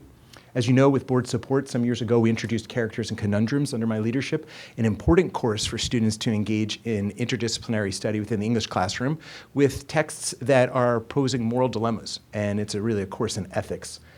Humanities Research is a course that was introduced over the last several years, a very important, again, addition to our students' learning experiences as they engage in in-depth learning experiences and produce, again, in-depth research. I'm going to talk more about that shortly. And with your support for next year, we will be introducing AP Computer Science A. That's a Java-based programming language that complements and provides the next scope and sequence for students who've already completed computer science principles. Very proud that our sociology course now associated with a semester-long opportunity for students to participate in SUPA, again, Syracuse University Project Advance. And then Lyrical Lit is a humanities, actually English-based elective being introduced next year where the craft of songwriting and form and lyrics will be studied in the English course. So these are very important cutting-edge courses, and I share this with you to articulate that we're always looking to make sure that our coursework is aligning not only with state standards, but also with the latest and most important learning experiences for all students. Speaking of learning experiences for all students, as you know, and as we've celebrated, what an opportunity this fall through the Chasing Space Initiative to welcome Leland Melvin to the high school and to the district. Our ongoing Ask a Scientist speaker series, giving students the opportunity to really engage with professionals and recent grads who are practicing science and creating, again, talking about Powered Through Community, a pipeline and vision for what is possible in their years, both within Pelham Memorial High School and in the years beyond. A longstanding tradition from the Pelham Civics and Counseling Department are career panels, but I'm pleased and proud to let you know that in addition to that work, which is often focused on a range of careers, through the partnership with our skilled trades and local police and fire departments, we were introducing our students to a skilled trade career panel just last spring in our high school, and we look forward to having that again. And some of the most exciting applied learning field trips that have happened this school year include the Humanities Research course with Ms. Rice going to Fordham University's archives, where they were literally looking at primary sources from George Washington. Last week's AP Biology course led by Ms. Badema and Mr. Johnson to Regeneron's DNA research learning experience. Chamber chorus and jazz band through the generosity of a local parent who's professional at the Metropolitan Opera, Mr. Polenzani, welcoming our students to the Metropolitan Opera's dress rehearsal, and of course, forthcoming through board support, international travel and study trips returning to our students for France and Spain. So these are very important world-class learning experiences which have taken place and are taking place now under our leadership and my leadership. Whole child work is very important. Obviously, cultural competence, whole child care, and authentic learning. I'm going to talk about whole child work that we've focused on this year and over the last year. In the past, our high school multi-tiered systems of support committee meetings, quite frankly, were taking place twice a month, and we've focused on making that a weekly committee because it's important for us to be focused on academic and social-emotional learning and progress monitoring. This year, I'm so proud that we presented that we wanted a vision of peer mentoring, and we had a cohort of students, primarily 11th graders, but also 10th and 12th graders that applied and are being supported by Jeanette Connolly and Leela Zahed, our social worker, Mr. Terrence Huvane, for once-a-month learning experiences to support 9th graders, really with a fun, light-touch activity that's supposed to foster and build the bonds between the students. Quite frankly, because this is our first year, I set up an intervisitation with a neighboring high school that's had a peer mentor program. In that district, frankly, my home district, the peer mentorship is limited to 12th graders, which is a way of saying it's required that the seniors are peer mentors. Ours is open for students in grades 10 through 12. But the purpose of the intervisitation, which Ms. Connolly and Ms. Zahed participated in, was really to look at a master model. It's not necessarily replicable here for a number of reasons, but there's some important learnings that intervisitation allowed for, and we're very excited that we're going to continue to think about what are we doing well and what are the ways that we can deepen the 9th grade transition through peer mentoring. One of the courses that I talked about and presented at an Authentic Learning Committee meeting earlier this year was a 9th grade discovery class. Thank you to Assistant Superintendent Tracy Holtz, who had introduced us last year to some models from Northern Westchester and some other schools in the region that have a discovery course. That's a terminology for how does it feel and how do you discover the academic skills, the mindfulness, the digital literacy, and frankly, the relationship building to help you be successful in high school. And certain schools have a discovery course. We're still exploring whether or not it's the right fit. And I can talk more about why that's still an exploration, but we've certainly been meeting as a committee of professionals, and by professionals I mean the faculty and staff of Pelham Memorial High School, along with our site-based team. It's been part of our conversation there as well. I was so happy last year to talk with you about the possibility of a community service opportunities fair, and boy, did the community show up. This fall we had a fair that took place in October right ahead of our club's fair and right before homecoming. Great opportunity for students to meet members of any number of local organizations, and I don't want to leave anyone out, but the Rotary was there, the Pelham Civics was there, the Junior League was there. We had a whole host of folks from Pelham Together and from Project Community, from Huguenot Church, and its purpose was to make sure that in a school that cares about service and has a graduation requirement for community service, that we're not going to simply have our students find the opportunities on their own. They've always had the opportunity to connect with the counseling department for support, but rather in a model that I know is important to us all, that Pelham takes care of Pelham. And so what we mean by that is that if they're going to learn about service opportunities, let's help make sure that those opportunities can take place within Pelham in addition to any other opportunities that take place in nearby sites such as Hope Community Kitchen and other important venues for service. So we've talked about whole child importance and whole child care and whole child initiatives with the site-based team through my monthly principals coffees, and certainly most recently at grade-wide assembly we talked about from a whole child standpoint digital literacy and some balance online and making some smart online decisions as part of our whole child work. This fall, through partnership with the PTA, we were grateful to welcome Chris Sullivan, a former New England Patriot who struggled with a personal addiction at the end of his career, and his wife, Kathy Sullivan, who suffered just a tragic personal loss of her child as a 12th grader when her child was a senior. This was a message really about decision-making, care, and community, but we had two full house assemblies. One was for grades 9 through 10, one was for grades 11 through 12, and this certainly aligns with our commitment to whole child care. This is photos from last week's recent, again, trip to Regeneron with students from AP Biology, but again, hands-on learning. Of course, you're familiar with Leland Melvin's visit. You were there, and a bit cloudy, but a full house, if you will, for our Community Service Opportunities Fair. Many other photos to share, but in the interest of time, this is a handful of snapshots and highlights. Getting back to our work on the last year to support the whole child and to partner with the community. Again, Sullivan's message took place in October, and our PTA is presently working to bring a leadership series that would be an online simulation coming actually from Harvard Graduate School of Business, where students would participate in doing a mountain climbing simulation. It's actually a leadership model that's been used by one of our PTA parents and board president, Teresa Mohan, in some of her graduate classes, and the dates haven't been finalized, but we're looking forward to that leadership series. Of course, we're eminently grateful for the PEF for their ongoing work and for the community support for the PEF. So, of course, the Chasing Space initiative, which is still ongoing, tremendous funds for new marching band uniforms, and what I'm calling a unified art project. Everyone's familiar with our unified basketball team, where students come together for a number of reasons to compete athletically. Students from our Foundations of Learning program, students who are not part of Foundations of Learning coming together. But there was a mini grant written this year called, really calling for an art project with a similar purpose of unifying our school community. It's going to take place later this year with Ms. Walls and Mr. Salazzo and students from their classes, and we're very proud of that. Pelham Civics has again been such a strong partner for Pelham Memorial High School through the Academy Plus program, the community panels. I just want to acknowledge that. This year we've had the opportunity to have Project Community reaching out to some of our students, primarily athletes, after school with a series that's going to, again, help give them a range of information about healthy choices, in quotes, how to save a friend, and hopefully how not to have a friend need to be saved, and to make sure that everyone's making very healthy decisions. Friends of Pelham Sports have led the capital campaign, but I've been so proud to partner with them as the capital campaign, and thank you for the board support and for the business office and the facilities department helping to make sure that we have an updated fitness center for our student athletes and for our, of course, classes. And Pelham Together, have regular scheduled meetings with Pelham Together. Their summer internship is really quite hallmark for our students. Their ongoing mental health support to help our students, particularly with access to social work and counseling outside of the building, very important. And their parent support groups, very much appreciated by the parents of Pelham Memorial High School as well. So now I'd like to talk about cultural competence and work we've done over this last year.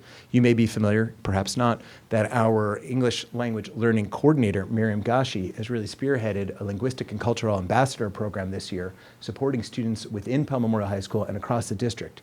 So one initiative that's happened in partnership with Ms. Lundy, who advises our NHS, National Honor Society Peer Tutoring Program, is to have NHS peer tutors presenting, or more importantly, not presenting, but rather working with English language learners, direct peer tutoring. That's amazing. We have a cohort of students that are spending time going to Hutchinson School. That cohort has been selected because of their language fluency. A student who's fluent in Albanian, a student who's fluent in Portuguese, a student who's fluent in Spanish. Just to name a few, working again with K-5s, Ls at Hutchinson School. And most recently, Miriam Gashi, on behalf of our English language learners, coordinated a panel that took place at Alumni Hall with recent grads from the last several years at Pell Memorial High School who are now in college, meeting with current Ls to talk about what their transition was out of Pell Memorial High School and into college. And what an incredible learning experience that was to have, again, students who know each other because they were all in high school together just a year or two ago, but now having the opportunity to talk about how they transitioned into their college or university. So I'm going to pause now to talk about the New York State Culturally Responsive Sustaining Framework. As you know, that state framework has 4 priorities, but the first 2, which is what I'm going to focus on tonight, focus on creating a welcoming and affirming environment and providing high expectations and rigorous instruction for all. Very important. And when we talk about a welcoming and affirming environment, that is certainly ongoing work. But as you know, earlier this year, we did a survey for our students for climate and culture. And we talk about high expectations for all. Of 715 responses, we have over 90%, 91% of students who say, indeed, my teachers expect me to do my best, which is a great data point. And when we have, again, a similar question of, do you receive a variety of learning experiences? High expectations for all. Again, 93.4% of our students, over 715 responses. So this is very important data to demonstrate that our faculty and teachers are creating incredibly high expectations and helping every child see their potential to fulfill and to fulfill those expectations. But as you know, a school is never done with its work, and so we have important work to continue. And that's why I'd like to talk about the next steps for this vision. So just last week, we had the opportunity, as you may know, to meet with a master scheduler, right? And Michael Reddick was in town, who helped, right, to help think about what we're doing well and to help us think about next steps. And I'm going to be very transparent. The high performance of the school is an absolute source of pride. The anxiety that some students experience to meet the standards of the school is an area of focus. It's an area of focus. And so the conversation with Michael Reddick was about ways in which schools that are also high performing have rigor and balance deliberately within the school day. And very deliberately, I'm not making any moves, we're not making any moves for next year, but based upon the range of schools across the country that also have high performance and also have students that have a lunch in a school day, that was one conversation point. Why do we have students that don't have lunch and might be coming to school from 7:30 in the morning till 2:51 or 3:11 and not have the pause and break that they might need? So we're going to be continuing to focus on the ways in which rigor remains essential and also that balance might be incorporated within the school day. Very excited that the Seal of Civic Readiness is going to be expanding for next year. You may know that right now that pilot is taking place only with about 60 students, and I'm grateful for Mr. Sirico, certainly Dr. Thompson, and the whole committee that's been leading the work. But next year, the senior class at large will be prepared and offered up the opportunity to pursue the Seal of Civic Readiness as part of their diploma pursuit and graduation. And in due time, as mentioned, we look forward to having a senior capstone project connected to the Seal. We're going to continue to focus on this interdepartment protocol to bolster the ways in which we're teaching to common habits. Again, this is professional discourse. This is professional learning. At its best, the students and our students are already receiving, again, coursework that's aligned to those habits that we were discussing. But indeed, when professionals have the chance to not just talk up the spine between grades 9 through 12 in a particular department, but across the departments, this strengthens their practices and ultimately impacts student learning. So that work will continue. We're going to continue to discuss the feasibility and explore the feasibility of a discovery course. I think that connects in some ways to the conversation with Michael Reddick. And of course, conversations related to a senior experience internship, which we're eager to pilot, remain ongoing. A few more brief remarks. I'm mindful of my time. Our MTSS work is going to continue. It's very important, as I've just mentioned, with more referrals than we've had in the past related to anxiety, quite frankly, to make sure that we're meeting the needs of our students academically, but also social-emotionally. We're going to continue to meet with student groups, in groups of students, but individually as well, to receive their qualitative feedback.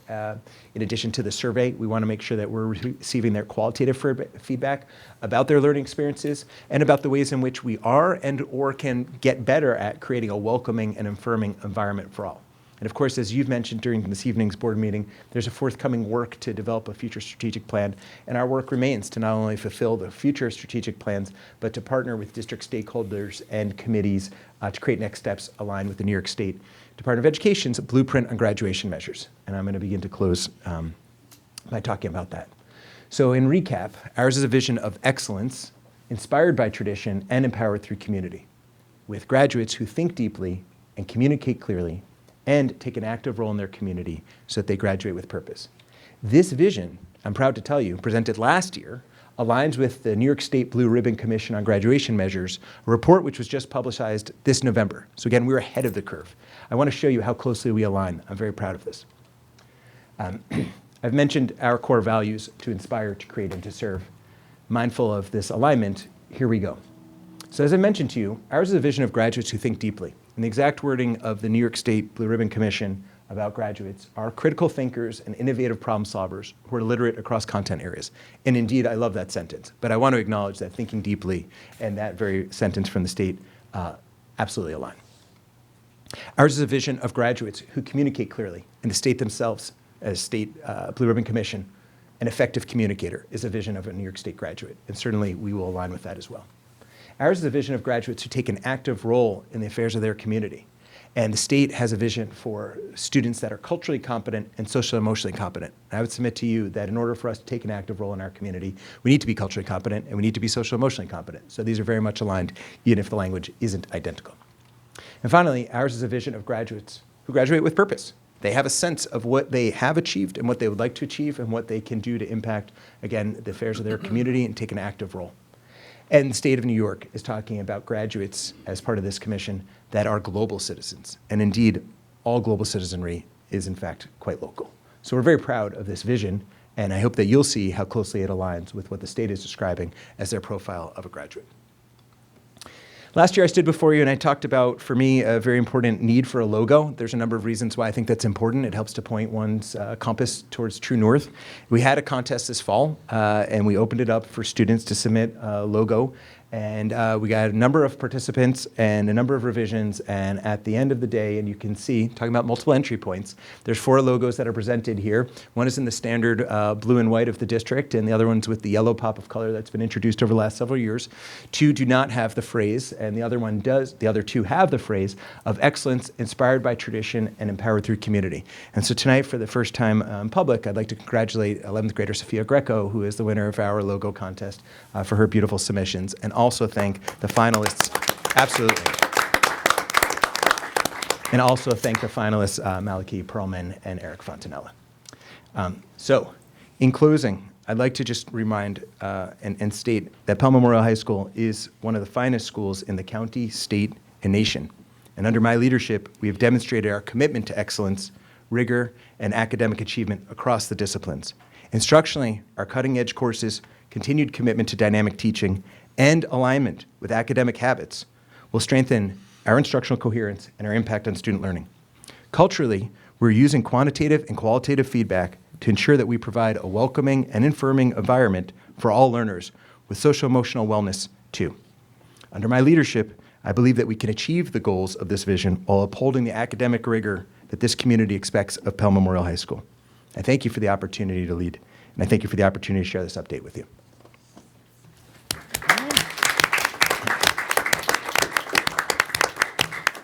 Thank you, Mr. Berkowitz. Certainly would offer, if the board has any questions, follow-up questions. I will mention Adita Roy is our student who was selected for STS this year, so we will be inviting her to an upcoming meeting. We just got that notice late last week, so we'll be looking forward to honoring her here. There were many exciting elements of that presentation, particularly the the percent of students who agree and strongly agree to the idea that their teachers expect their best. That's really exceptional. Well done. Thank you. And really interesting, the senior year internship possibility to mimic what's happening with the science students. Talk a little bit about that. How do you envision that growing so that all students would participate? Yeah, thank you for that. We actually had a committee of teachers that went into summer looking at and kind of agreeing who's going to look at this school, who's going to look at that school. And so you may be familiar that there's actually quite a few schools in southern Westchester that have such a program. And one model that stood out for us was a pilot that took place, frankly, in Byram Hills. And if you go to their website, I know that Dr. Garcia was part of that from back in his days. Their website is still very clear in saying they started with a pilot, and then they expanded it. And then they expanded it further, and it got to a point where it was a tipping point and all students participated. We did a focus group actually with a group of current seniors so that they could talk openly, because our sense was that if we did a focus group with juniors, it might feel pressure. Right. So the seniors, we just kind of acknowledged, this is not yet an opportunity that you'll get to participate. What are you thinking? There's a few critical questions that came up that we're still trying to probe. The first one was, and I'll just actually start with the enthusiasm. Someone said, I love it, I think this sounds amazing, and I have a friend in Eastchester who does it, and I think if it's marketed well, this could be great. So that was like wonderful, right? And another student said, I am part of science research, and I know how difficult it is to get an internship, and so I'm really concerned just about the logistics and the infrastructure. And that's a fair question and a fair comment. And the third person, again, there was more than 3 people, but the third comment that stood out for me was just a very real cultural reality. And a student said, Mr. Berkowitz, you're describing the possibility of an internship in the final 3 weeks of school. But if you start with a pilot, I'm concerned that I'm going to miss out on having lunch with my friends in the final 3 weeks of school. So the question is a little bit of like, who's ready to jump in? Who's ready to jump in? And so our sense is, again, that if we can start with something small, and I've had some conversations with Pelham Together, particularly because of their internship, and thinking about ways in which, what if we could have 20 students? What if, in theory, if we could get them, by chance, enrolled in a course that they're already choosing to take? I don't want to name a course because I don't want to put pressure on the teacher, but what if the possibility was that we have one group of students already in an English class, and we say to them, we're asking you to pilot this. And we'll see if we can encourage them to do so. The 2 structural realities we have are the following. There is a stipend that's still in place from the WISE program, a program that had been in place some time ago. But my sense from the teacher feedback is that we're looking to have the possibility of 2 teachers, not just one, working on this, because it's a heavy lift. Yeah. And so there's some conversations that I'd like to have that's not necessarily in public about what the financial concerns are, about how we can incentivize, because the reality is that having a student do this, having a teacher set up this internship for 20 students, I want to make sure they're not going it alone. So the plain language is, I think it's very achievable because we already have students doing internships through science research. I think it's very achievable because we already have students doing internships through Pelham Together. I think it's very achievable because we have an infrastructure knowledge base. We can lean on the science research know-how and the Pelham Together know-how. And quite frankly, when I've discussed this with any number of colleagues and parents through site-based team as well, people have said, reach out. You know, when you get ready and you have that marketing letter and can spread word not only to the residents of Pelham, but potentially to your friends and say, and by friends, I mean your professional colleagues, right? Mm-hmm. Is there anyone who's willing to mentor in these disciplines? And we can name what that looks like. This can be very, very real world exciting. There's a lot of potential there, but there's some logistics we're still trying to work through. Thank you. And are you envisioning like a job experience, or is it more like a senior thesis, or is that's an excellent question, and it's really in 2 parts. The first one is, and I want to be very clear about how these could go one of 2 ways. The first one is the Seal of Civic Readiness has a vision for a service project for 25 hours. Now, our students are not going to be waiting until the final stretch of senior year to complete 25 hours. Their community service will already be done. But the idea of doing something meaningfully over the year and then culminating it potentially with an internship that's aligned with what you've already been working towards, that's already connected to the vision for a Seal of Civic Readiness. And then there's the reality that there might be some students who in fact don't want to pursue the SEAL for any number of reasons, and they too deserve an opportunity to consider. I don't want to speak for our colleagues that are in local service, as in town municipality, but I think that we have a great opportunity for students to do career exploration for essentially 3 weeks following the culmination of what would be traditionally the AP testing window, even for students that aren't taking AP courses. Just how do we align it for that final stretch so that the May to June continuum is really a strong finish where students are out of the building, engaging in meaningful work embedded for up to, the exact hours per day needs to be codified, but you're talking about the possibility of 30 hours a week, and that they are reflecting. And then a teacher is checking in. Let's say, for instance, you all were my class, and now you are no longer coming to the building. Well, I'm going to be checking in with this set of the room on this day of the week, and I'm going to check in with you four on that day of the week, and I'm checking with you four on that day of the week. And also, we need to really make sure that the work is happening. And the work that I'm referring to is, how do we make sure that students are not just sitting in an office or on a job site and watching, but is there a task that they can do that will meaningfully have them thinking for a brief moment of career exploration? There's some really exciting momentum that we're seeing from other school districts that have had this in place for a number of years, and think it can be an exciting way, again, to take the real-world experience that some of our students already have, again, going back to science research, or those that pursue the Pelham Together internship in the summer, and bring it to, as a possibility for every student before they graduate from our high school. Are you sure? Can you talk a little bit more about the course, the 9th grade course that's still under consideration? Sure. Sure. I'm forgetting what you called it. I'm happy to do that. Yes. Yeah. Well, I'm gonna answer your question, and I'm also gonna connect it to Michael Reddick, okay? Because the scheduling conversation led to a little bit of an aha, but I just want to be plain and say it for our public. There are some schools that are setting up an opportunity for students to really have a transitional program that helps them learn how to be a high school student, and the components of that include several aspects. One is executive functioning. I think that students are organized because they're in Google Classroom or because they have a calendar that's digital, but in fact, it's hard, right? The world is very hard, and teaching to executive functioning skills is very important. So I just want to acknowledge what that can look like. And there is a model, again, that the one that stands out that's really kind of hallmark for me is a health teacher up in Yorktown, who incidentally had been a student teacher here in Pelham some time ago, and really has a range of resources helping children think about, let's start with executive functioning. Then there's the reality of digital literacy. It's a state requirement, and our students, and all of us right now, are engaged in screen time, but the healthy ways to do it and the healthy ways to be mindful of how to express yourself in your digital footprint, we teach into it. It's part of coursework now, but it can be very impactful if that's part of the 9th grade experience. The third part, which we have right now, our social worker pushes into a writing seminar and provides multiple sessions on mindfulness. I want to be clear, it's very important and wonderful lessons, but it's a push-in. And so the thinking is, if you had a standalone course in concept on the flip side of a writing seminar, could you, instead of having a study hall in that 9th grade flip side of writing seminar, have this discovery course, potentially led by a health teacher? Right now, our faculty is kind of full programs. So the question of where is a staff member is a real question. Where would we get this person? And then the second question, which is very important, sometimes you need to say what you're going to say and have someone push back and say, have you thought about? In meeting with Michael Reddick and talking about this discovery course as it happens, which I still think is very meaningful, there was a little bit of an aha moment where he said, even if it's just one student, if you have at least one student who goes from 7:30 in the morning through essentially 2:51 p.m. and doesn't have a lunch, that's part of your balance problem right now. And if you're going to introduce a course that's also going to have a component of how to have balance, that might not seem like the perfect fit right now, right? That in order to help students have a more balanced and successful high school experience, you're going to have them take another course. Why don't you give them lunch?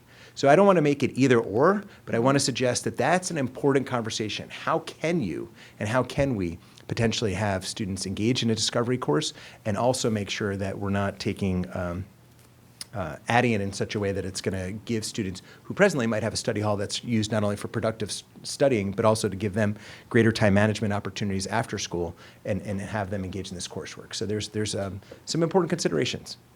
I hope that answers your question. Thank you.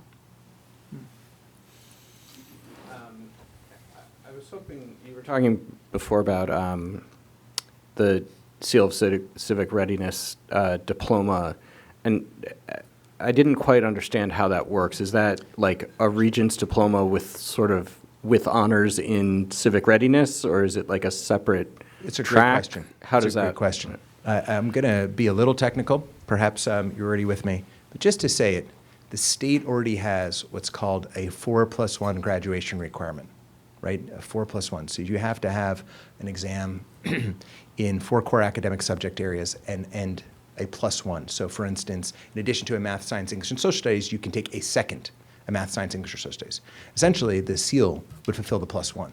So that's very exciting because it is an opportunity for students to have their credential and certification for being ready to graduate at a state level fulfilled by a project-oriented approach that's not contingent upon exams, and particularly for some students that might be really an assist. But I think for all students, what's so exciting, and the language is a little bit complicated, we're basically already preparing our students as 12th graders to pursue this because coursework, including going back to middle school, including the incredible work they do, the community project, exam performance, in fact, despite talking about not having exams, students are required to pass social studies exams. And so certain performance at a mastery level, there's basically a grid. There's a tally that the state gives schools, and a local committee needs to basically use an individual assessment of every child based upon what they've performed, the coursework they've taken, their performance in the courses, their state exam performance, and again, community service project or deeper engagement in the community that they can get credit for. So I was thinking about this as a clear way of saying that the SEAL is something that we're presenting to all students in next year's graduating class as something that they can pursue. Most of them are really close by way of what they've already done to be positioned to earn it, but there will be more steps they'll have to be take. And in due time, what we're thinking is that this is a great way to have, and I'm not suggesting the poster boards over your shoulders, but I am going to suggest a showcase moment. You have a public exhibition of civic engagement that we look forward to creating. We do not yet have that in place, but that's very exciting. So that we're deepening the ways in which students approach their acts of service.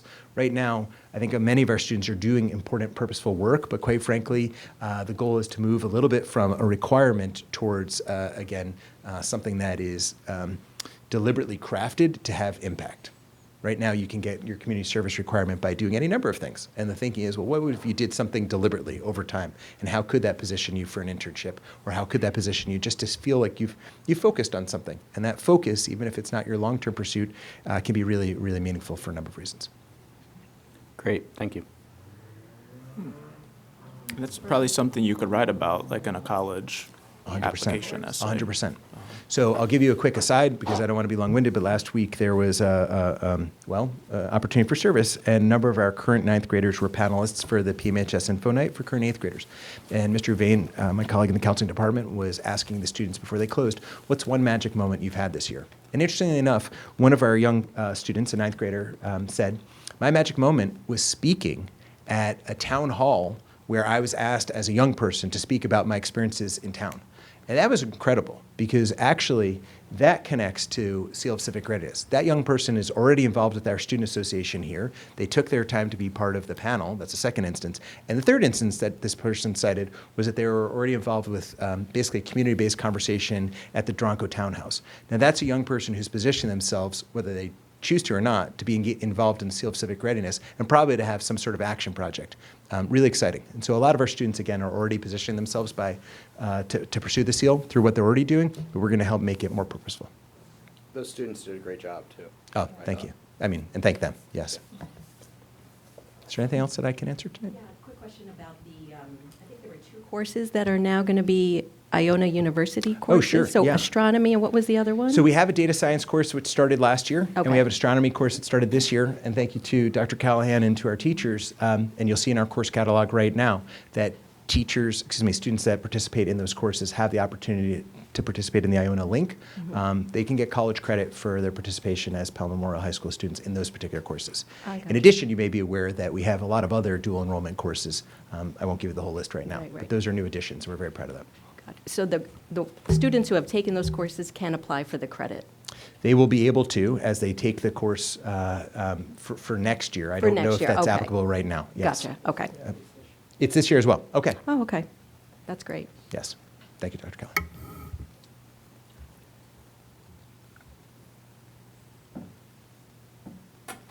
Well, thank you. Thank you for the opportunity to be with you. This Very much was appreciated. very impressive work, Thank you. and I think we can all appreciate the vision. And it's going to be very informative as we work on the strategic plan. Thank you for your time. So thank Thank you you. for the opportunity. Thank you. Great. Thank you so much.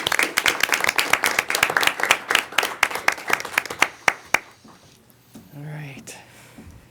I'm going to encourage our administrators, and we have a special guest. We've got our professional developer, Earl Hunter, is in the audience tonight. Please go home.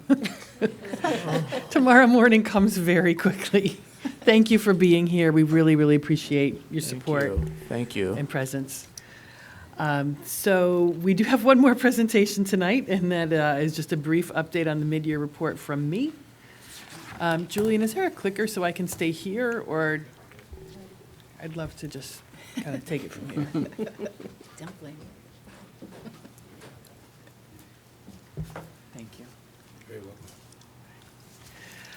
So I am going to go rather quickly through this. I know that the board and I have had a lot of conversations on this and want to certainly be respectful of the hour tonight. Just as a reminder, we worked together as a governance team of 8 back in August at our board retreat, over actually July and August, to develop 3 goals for the year. So the goal areas around finance and facilities, academics, and climate and communications, and used kind of a SMART goal format to identify and lay out really where we want to go to by the end of this year and how we wanted to get there. Milestones along the way and different deliverables. So as far as outcomes, particularly starting with finance and facilities, these are the ones that we identified. That by the end of the year, some things that we really wanted to dig into and have a good sense of. So progress this fall, these are some of the deliverables that we have already touched on this year that are things that are happening and or in progress. A demographic study, we've already gotten drafts. We're doing some proofreading there. We'll be getting a finalization soon. Room utilization report is coming along with the building conditions report as well. Our architect is working on both. The facilities committee, thank you to Jim and John Condon, who left. He was here for a while tonight, but we've already set up 2 site visits, and we were hoping to do 2 more to continue just to see what other districts are doing, how they're doing it, trying to find districts that have some comparable programs and challenges from a facilities perspective with us, and to see some exciting ideas and things that may spark our interest for the future, especially heading into strategic planning. Certainly, finance and audit has met multiple times with a lot of different major financial considerations going on this year. Safety committee, we have a committee coming up, I believe, next week? End of the month. End of the month with very packed agenda with a variety of different safety issues that have been raised to the board level throughout the fall. So we're actively looking forward to that and to making some progress there. As the board is aware, we did have our early board discussion in October, and we'll be coming back to you February 12th with the first overview of the budget. Again, that's a very broad, high-level overview, not a lot of detail. But Jim's office is aggressively working on getting that put together. We just did get our first state aid run today. So we're analyzing that, as we say, and seeing what that means for us. So there's a lot of back and forth on that. The first is not the last. So it's an estimate to start with, and we'll be sharing more of that information with the board at upcoming meetings.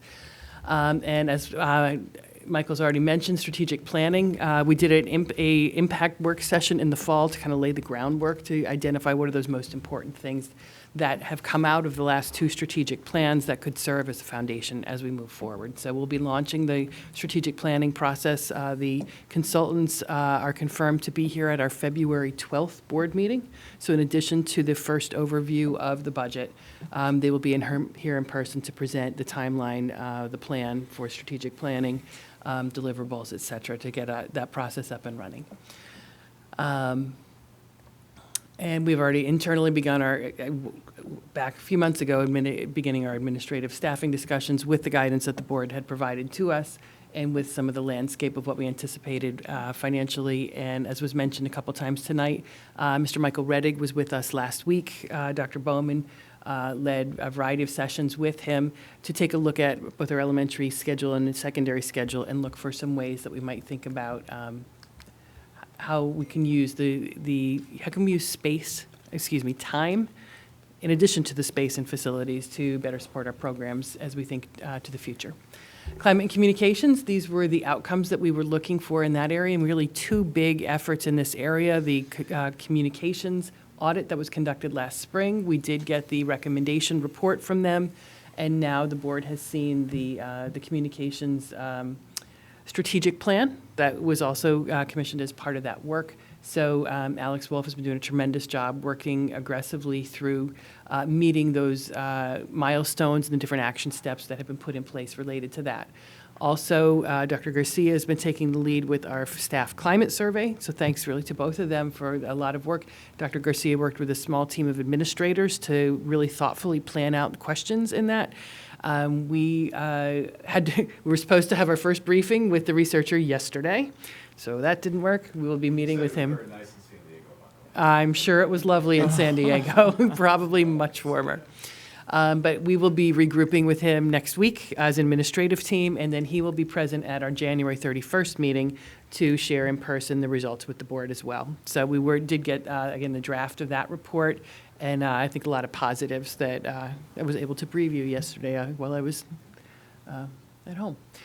So really exciting work coming out of that. So those really set the stage for the work in this particular area.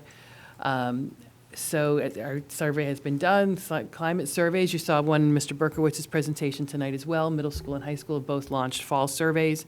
There will be end-of-the-year data to compare to both of those to see hopefully some areas of growth based on the work that's been conducted this year. Alex, as part of the communication strategic plan, has been working on and the crisis communications plan in particular, and a variety of other resources to go with that. Jim and Tom Drake are going to be planning at our upcoming February administrative cabinet meeting. I believe is what we talked about, unless we have to make adjustments for budget. And March. So March, upcoming meeting to do some tabletop drills, crisis drill practice with our team. And we're hoping to involve Alex in the communications piece of that, as well as the logistics of it, as we talk about incident command training, because all are key pieces. We've initiated staff newsletters this year, and doing that through Parent Square, which has been really just such a great, seamless system. Also, I've been holding luncheons with staff, so I've got a couple of those coming up. So I think the last week of the month will be a couple different. So Whitson's wraps are quite delicious, and getting lots of those, and getting really, most importantly, time to spend with staff. That's been really great conversations. Parent Square we did launch this fall, and we have found it an incredibly useful tool. Much more seamless, much easier, quicker, more efficient, and I think designed for a much more modern parent. So we're excited about how that has gone, and certainly would welcome feedback on that from the board. Student advisory councils are up and running. Those are things that I just generally do annually, and strategic communications plan. We've mentioned this already. Moving to the next area of academics, which is always the core of our work. We really identified these outcomes that we would like to see and to work on throughout the year, certainly focusing on academic growth and achievement, as well as finding ways to continue to monitor the mental health and social emotional side of working with our students. So again, just to run through a few of these, continuing with that SMART goal format, we have developed a new role in the district, and again, the board's aware of this through the budget process, school culture coaches and PD consultant. Earl, who was in the audience with us tonight, he's been with us since about 8:30, no, it was about 10 o'clock this morning. Meeting with our school culture coaches, I was able to be part of that, and really some great conversations there. He's been doing a lot of focus group, basically, data gathering. I'm really excited about some ideas that are coming from that conversation, and actually that may lead us to, we're hoping to, some opportunities for engagement and discussion with community across the organization, with the community. And as I heard the discussion of the Seal of Civic Readiness, maybe we can even tap some students into those efforts next year. So our committees are up and running as well. Many board members are very involved in those. So you've heard reports and updates there. Dr. Bowman has done some tremendous outcomes presentations for the board, for the public. We had a great work session as well with her, where we were able to take a look at the progress that the district's made, both in advancing our use of branching minds for the MTSS process and rolling that out. I know there's time devoted in upcoming Superintendent's Conference Day to continued expansion of that work, and also working at the administrative level to start to wrap our minds around the capacity of the data dashboard that is connected to Infinite Campus, which is called DataViz. So, and I know that as part of strategic planning, we're also then, one of the reasons that we selected Hazard Young and Atia was a tool that they offered as well to extend an outward-facing dashboard. So I know we'll be continuing to have further discussion about that as we head through strategic planning. So what's ahead? I've touched on most of this. So again, presentations coming up at next meetings, launch of the strategic plan, the budget process. Those really, I think, are some of our biggest key moves in the next couple of months. We will be getting the results of all the other data collection that we've been doing, the qualitative, so the site visits, the room utilization, the building conditions, all the tools that we're going to need in hand to then get us towards that end-of-year goal, especially in finance and facilities, of having a solid review of our finances and also a strong review of our facilities that should position us for whatever is next as far as finance and facilities in particular. And as the board knows, we're in the midst of various negotiations with various units, so those will be ongoing throughout the spring as well. And then we always look forward as we approach the end of the year, the 10-year and retirement celebrations. So May is generally our 10-year celebration, June is our retirement celebration. Not a lot of retirements this year. Yes, we do have. We have a couple, Dr. Zanke, which I know has been announced earlier, and Mark Finnegan. Longtime district employee, longtime union president for the district as well. So he served in a key leadership role in the district, and he will be retiring at the end of this year as well. That brings me to the brief end of the presentation, so I will just pause there and ask for any quick questions from the board. I know the board has been part of most of this work, so it's very familiar territory. So, but really, thank you for your support and your continued work in that. I want to thank my cabinet, and they've just done an incredible job. I still remember we sat in August, and we mapped out, okay, if this is where we need to be, let's put the months up on the wall, and we war gamed it out, and done a tremendous job of staying really on track with that.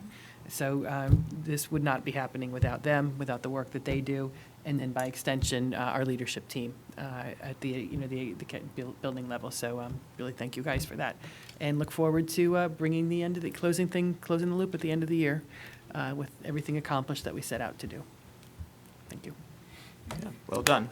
Thank you. I just wanted to say, Dr. Champ, when we met in August, when we did our retreat, I know it was a tall order of the things the board gave you to accomplish. A little bit. And we're almost there, right? Like, we're halfway through the year, so I'm glad to see so much has been accomplished so far. Thank you. And I'm looking forward to completing the year, because I do think we've made a lot of progress this year. Mhm. And some of the things such as the data dashboard, the facilities review that we're currently undertaking, starting the budget process earlier. So there's a lot of stuff that we did ask in August, and I'm glad that, the climate survey, it's a lot. So, thank you. Thank you to I you and completely the agree. cabinet for all the work. Yes, thank you. I agree with all of that.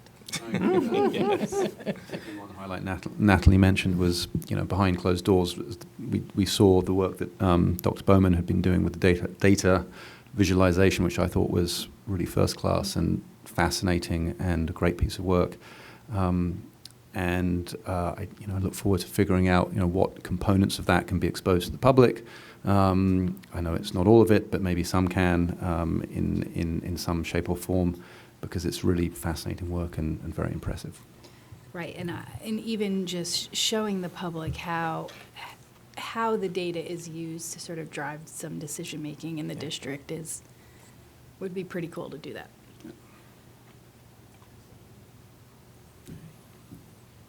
Well, thank you very much. Appreciate that. Yep. Okay. We've already done 5.1. Yeah. 6.1 was me. Do we have any committee reports? I thought we were. Committees, though? I don't know that we've had any committees since committees? last time. All right, and we're excusing. We're foregoing Yeah. the cabinet Okay. reports. I would just say if anyone, I know the cabinet sent, sorry guys, Okay. I know that the cabinet does send home, memos. I send home memos to the board, certainly before board meetings. So while we're not having them report, if anyone did have a question, certainly wanted to offer that up, because I know a few items may be on the agenda for vote, and certainly want you to feel comfortable that you have all the information you need on what we're presenting tonight. So just open up to see, does anybody have a question for any of the assistant superintendents? Okay. All right. Thank you. We have another opportunity for public comment. Just say your name and address. Before we all fall asleep. I'm Anna Raff. I live at 437 2nd Avenue.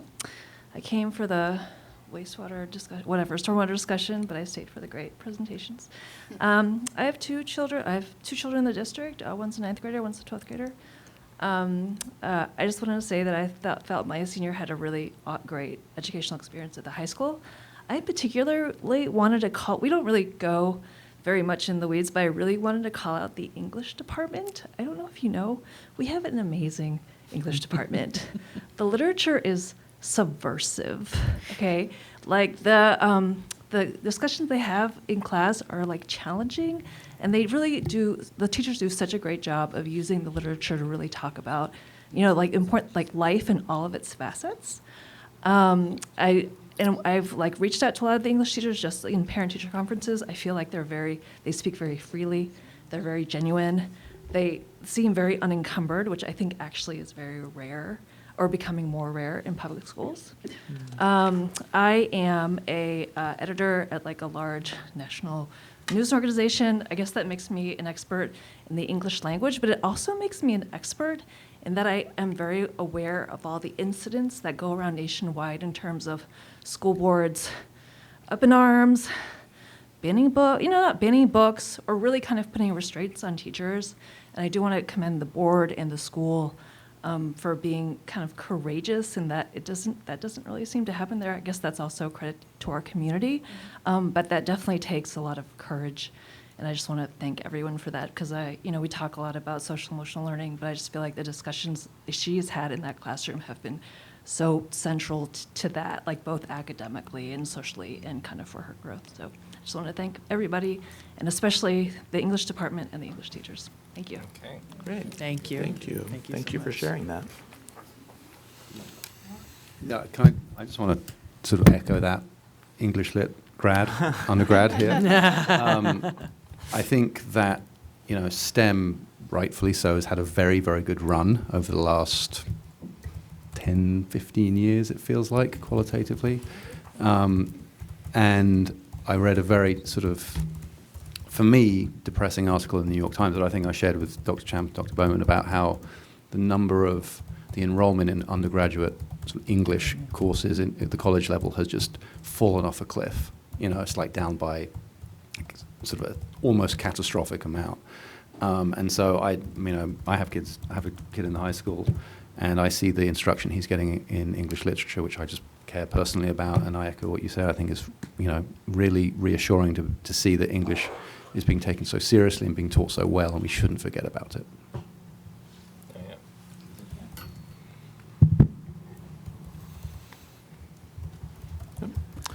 Okay, so we can move on to financial motions, reports and motions, and I would accept a motion to approve item 8.1 through 8.6 as a consent agenda.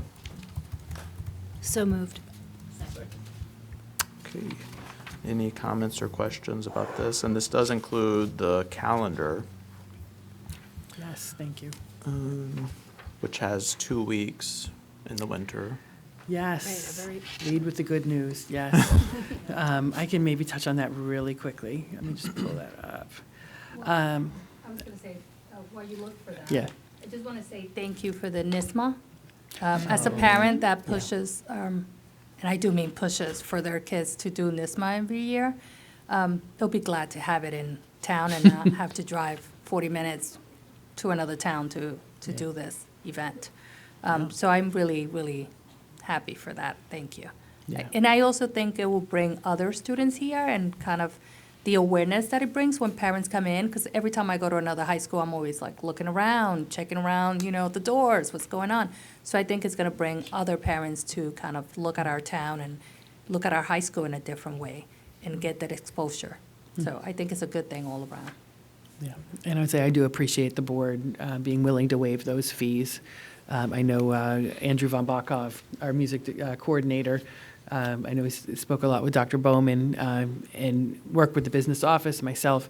And it is an investment. And I think it's, it is on the one sense, like everyone takes a turn at doing it, but it is also, a real privilege to be able to bring people into your space and to show your support for the arts and to give students that at-home opportunity to continue to challenge themselves. As a former music teacher and music student, I did all that, and it really is very meaningful to students.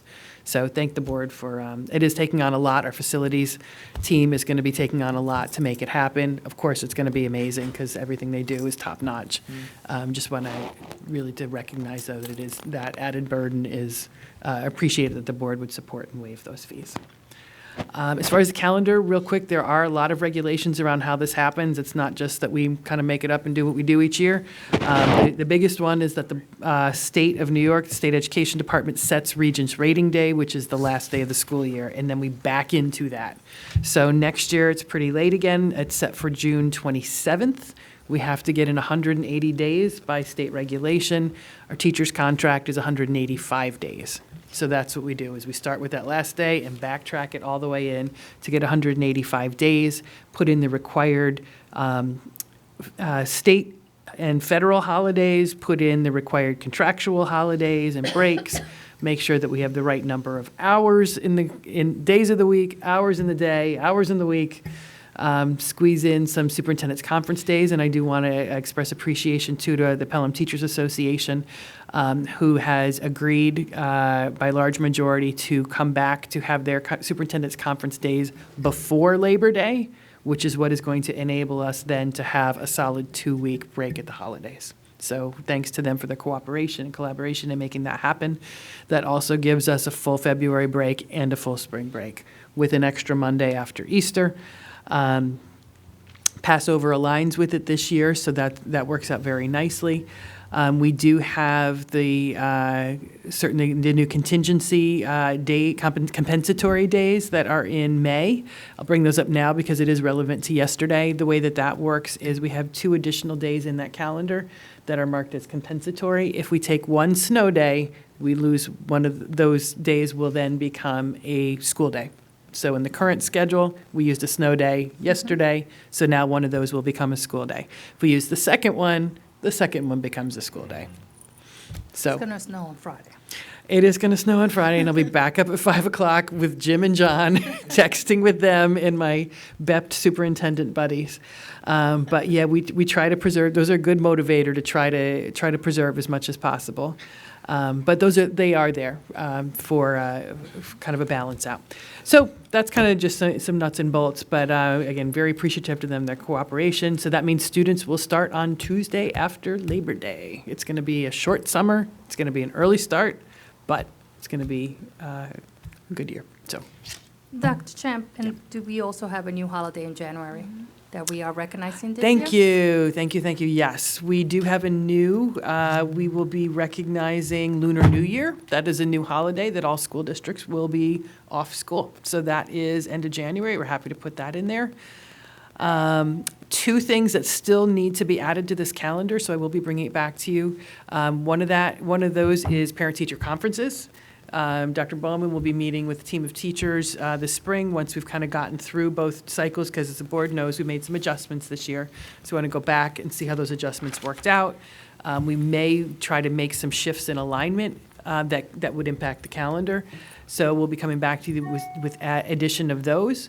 And we also have not added in the PLC days yet for this year. So that's something, once we get the parent-teacher conferences settled, we get the basic framework of the calendar, then we'll see where that leaves us with PLC days, and those will also be coming back to you later on this spring. Great. Thank you. All in favor? Yep. All in favor? Aye. Forgot that we made the motion. Any opposition? No. Okay. All right, so I think I would accept a motion to approve items 9.1 through 9.4 as a consent agenda. So moved. Okay. Second. Any comments or questions here? Nope, pretty straightforward. Okay. All in favor? Aye. Any opposition? No. All right, and then I will accept a motion to approve item 10.1. Motion to approve Schedule D. So moved. Second. Okay. All in favor? Aye. Any opposition? No. And there's an opportunity for new business. I have none. Yeah. And so I think we can move on to a motion to adjourn. So moved. Okay. Second. Okay, all in favor? Aye. And the motion carries unanimously. Okay. Thank you. Thank you all very much. All right, and one more round of applause for Pauline for her last board meeting. Thank you, Pauline. All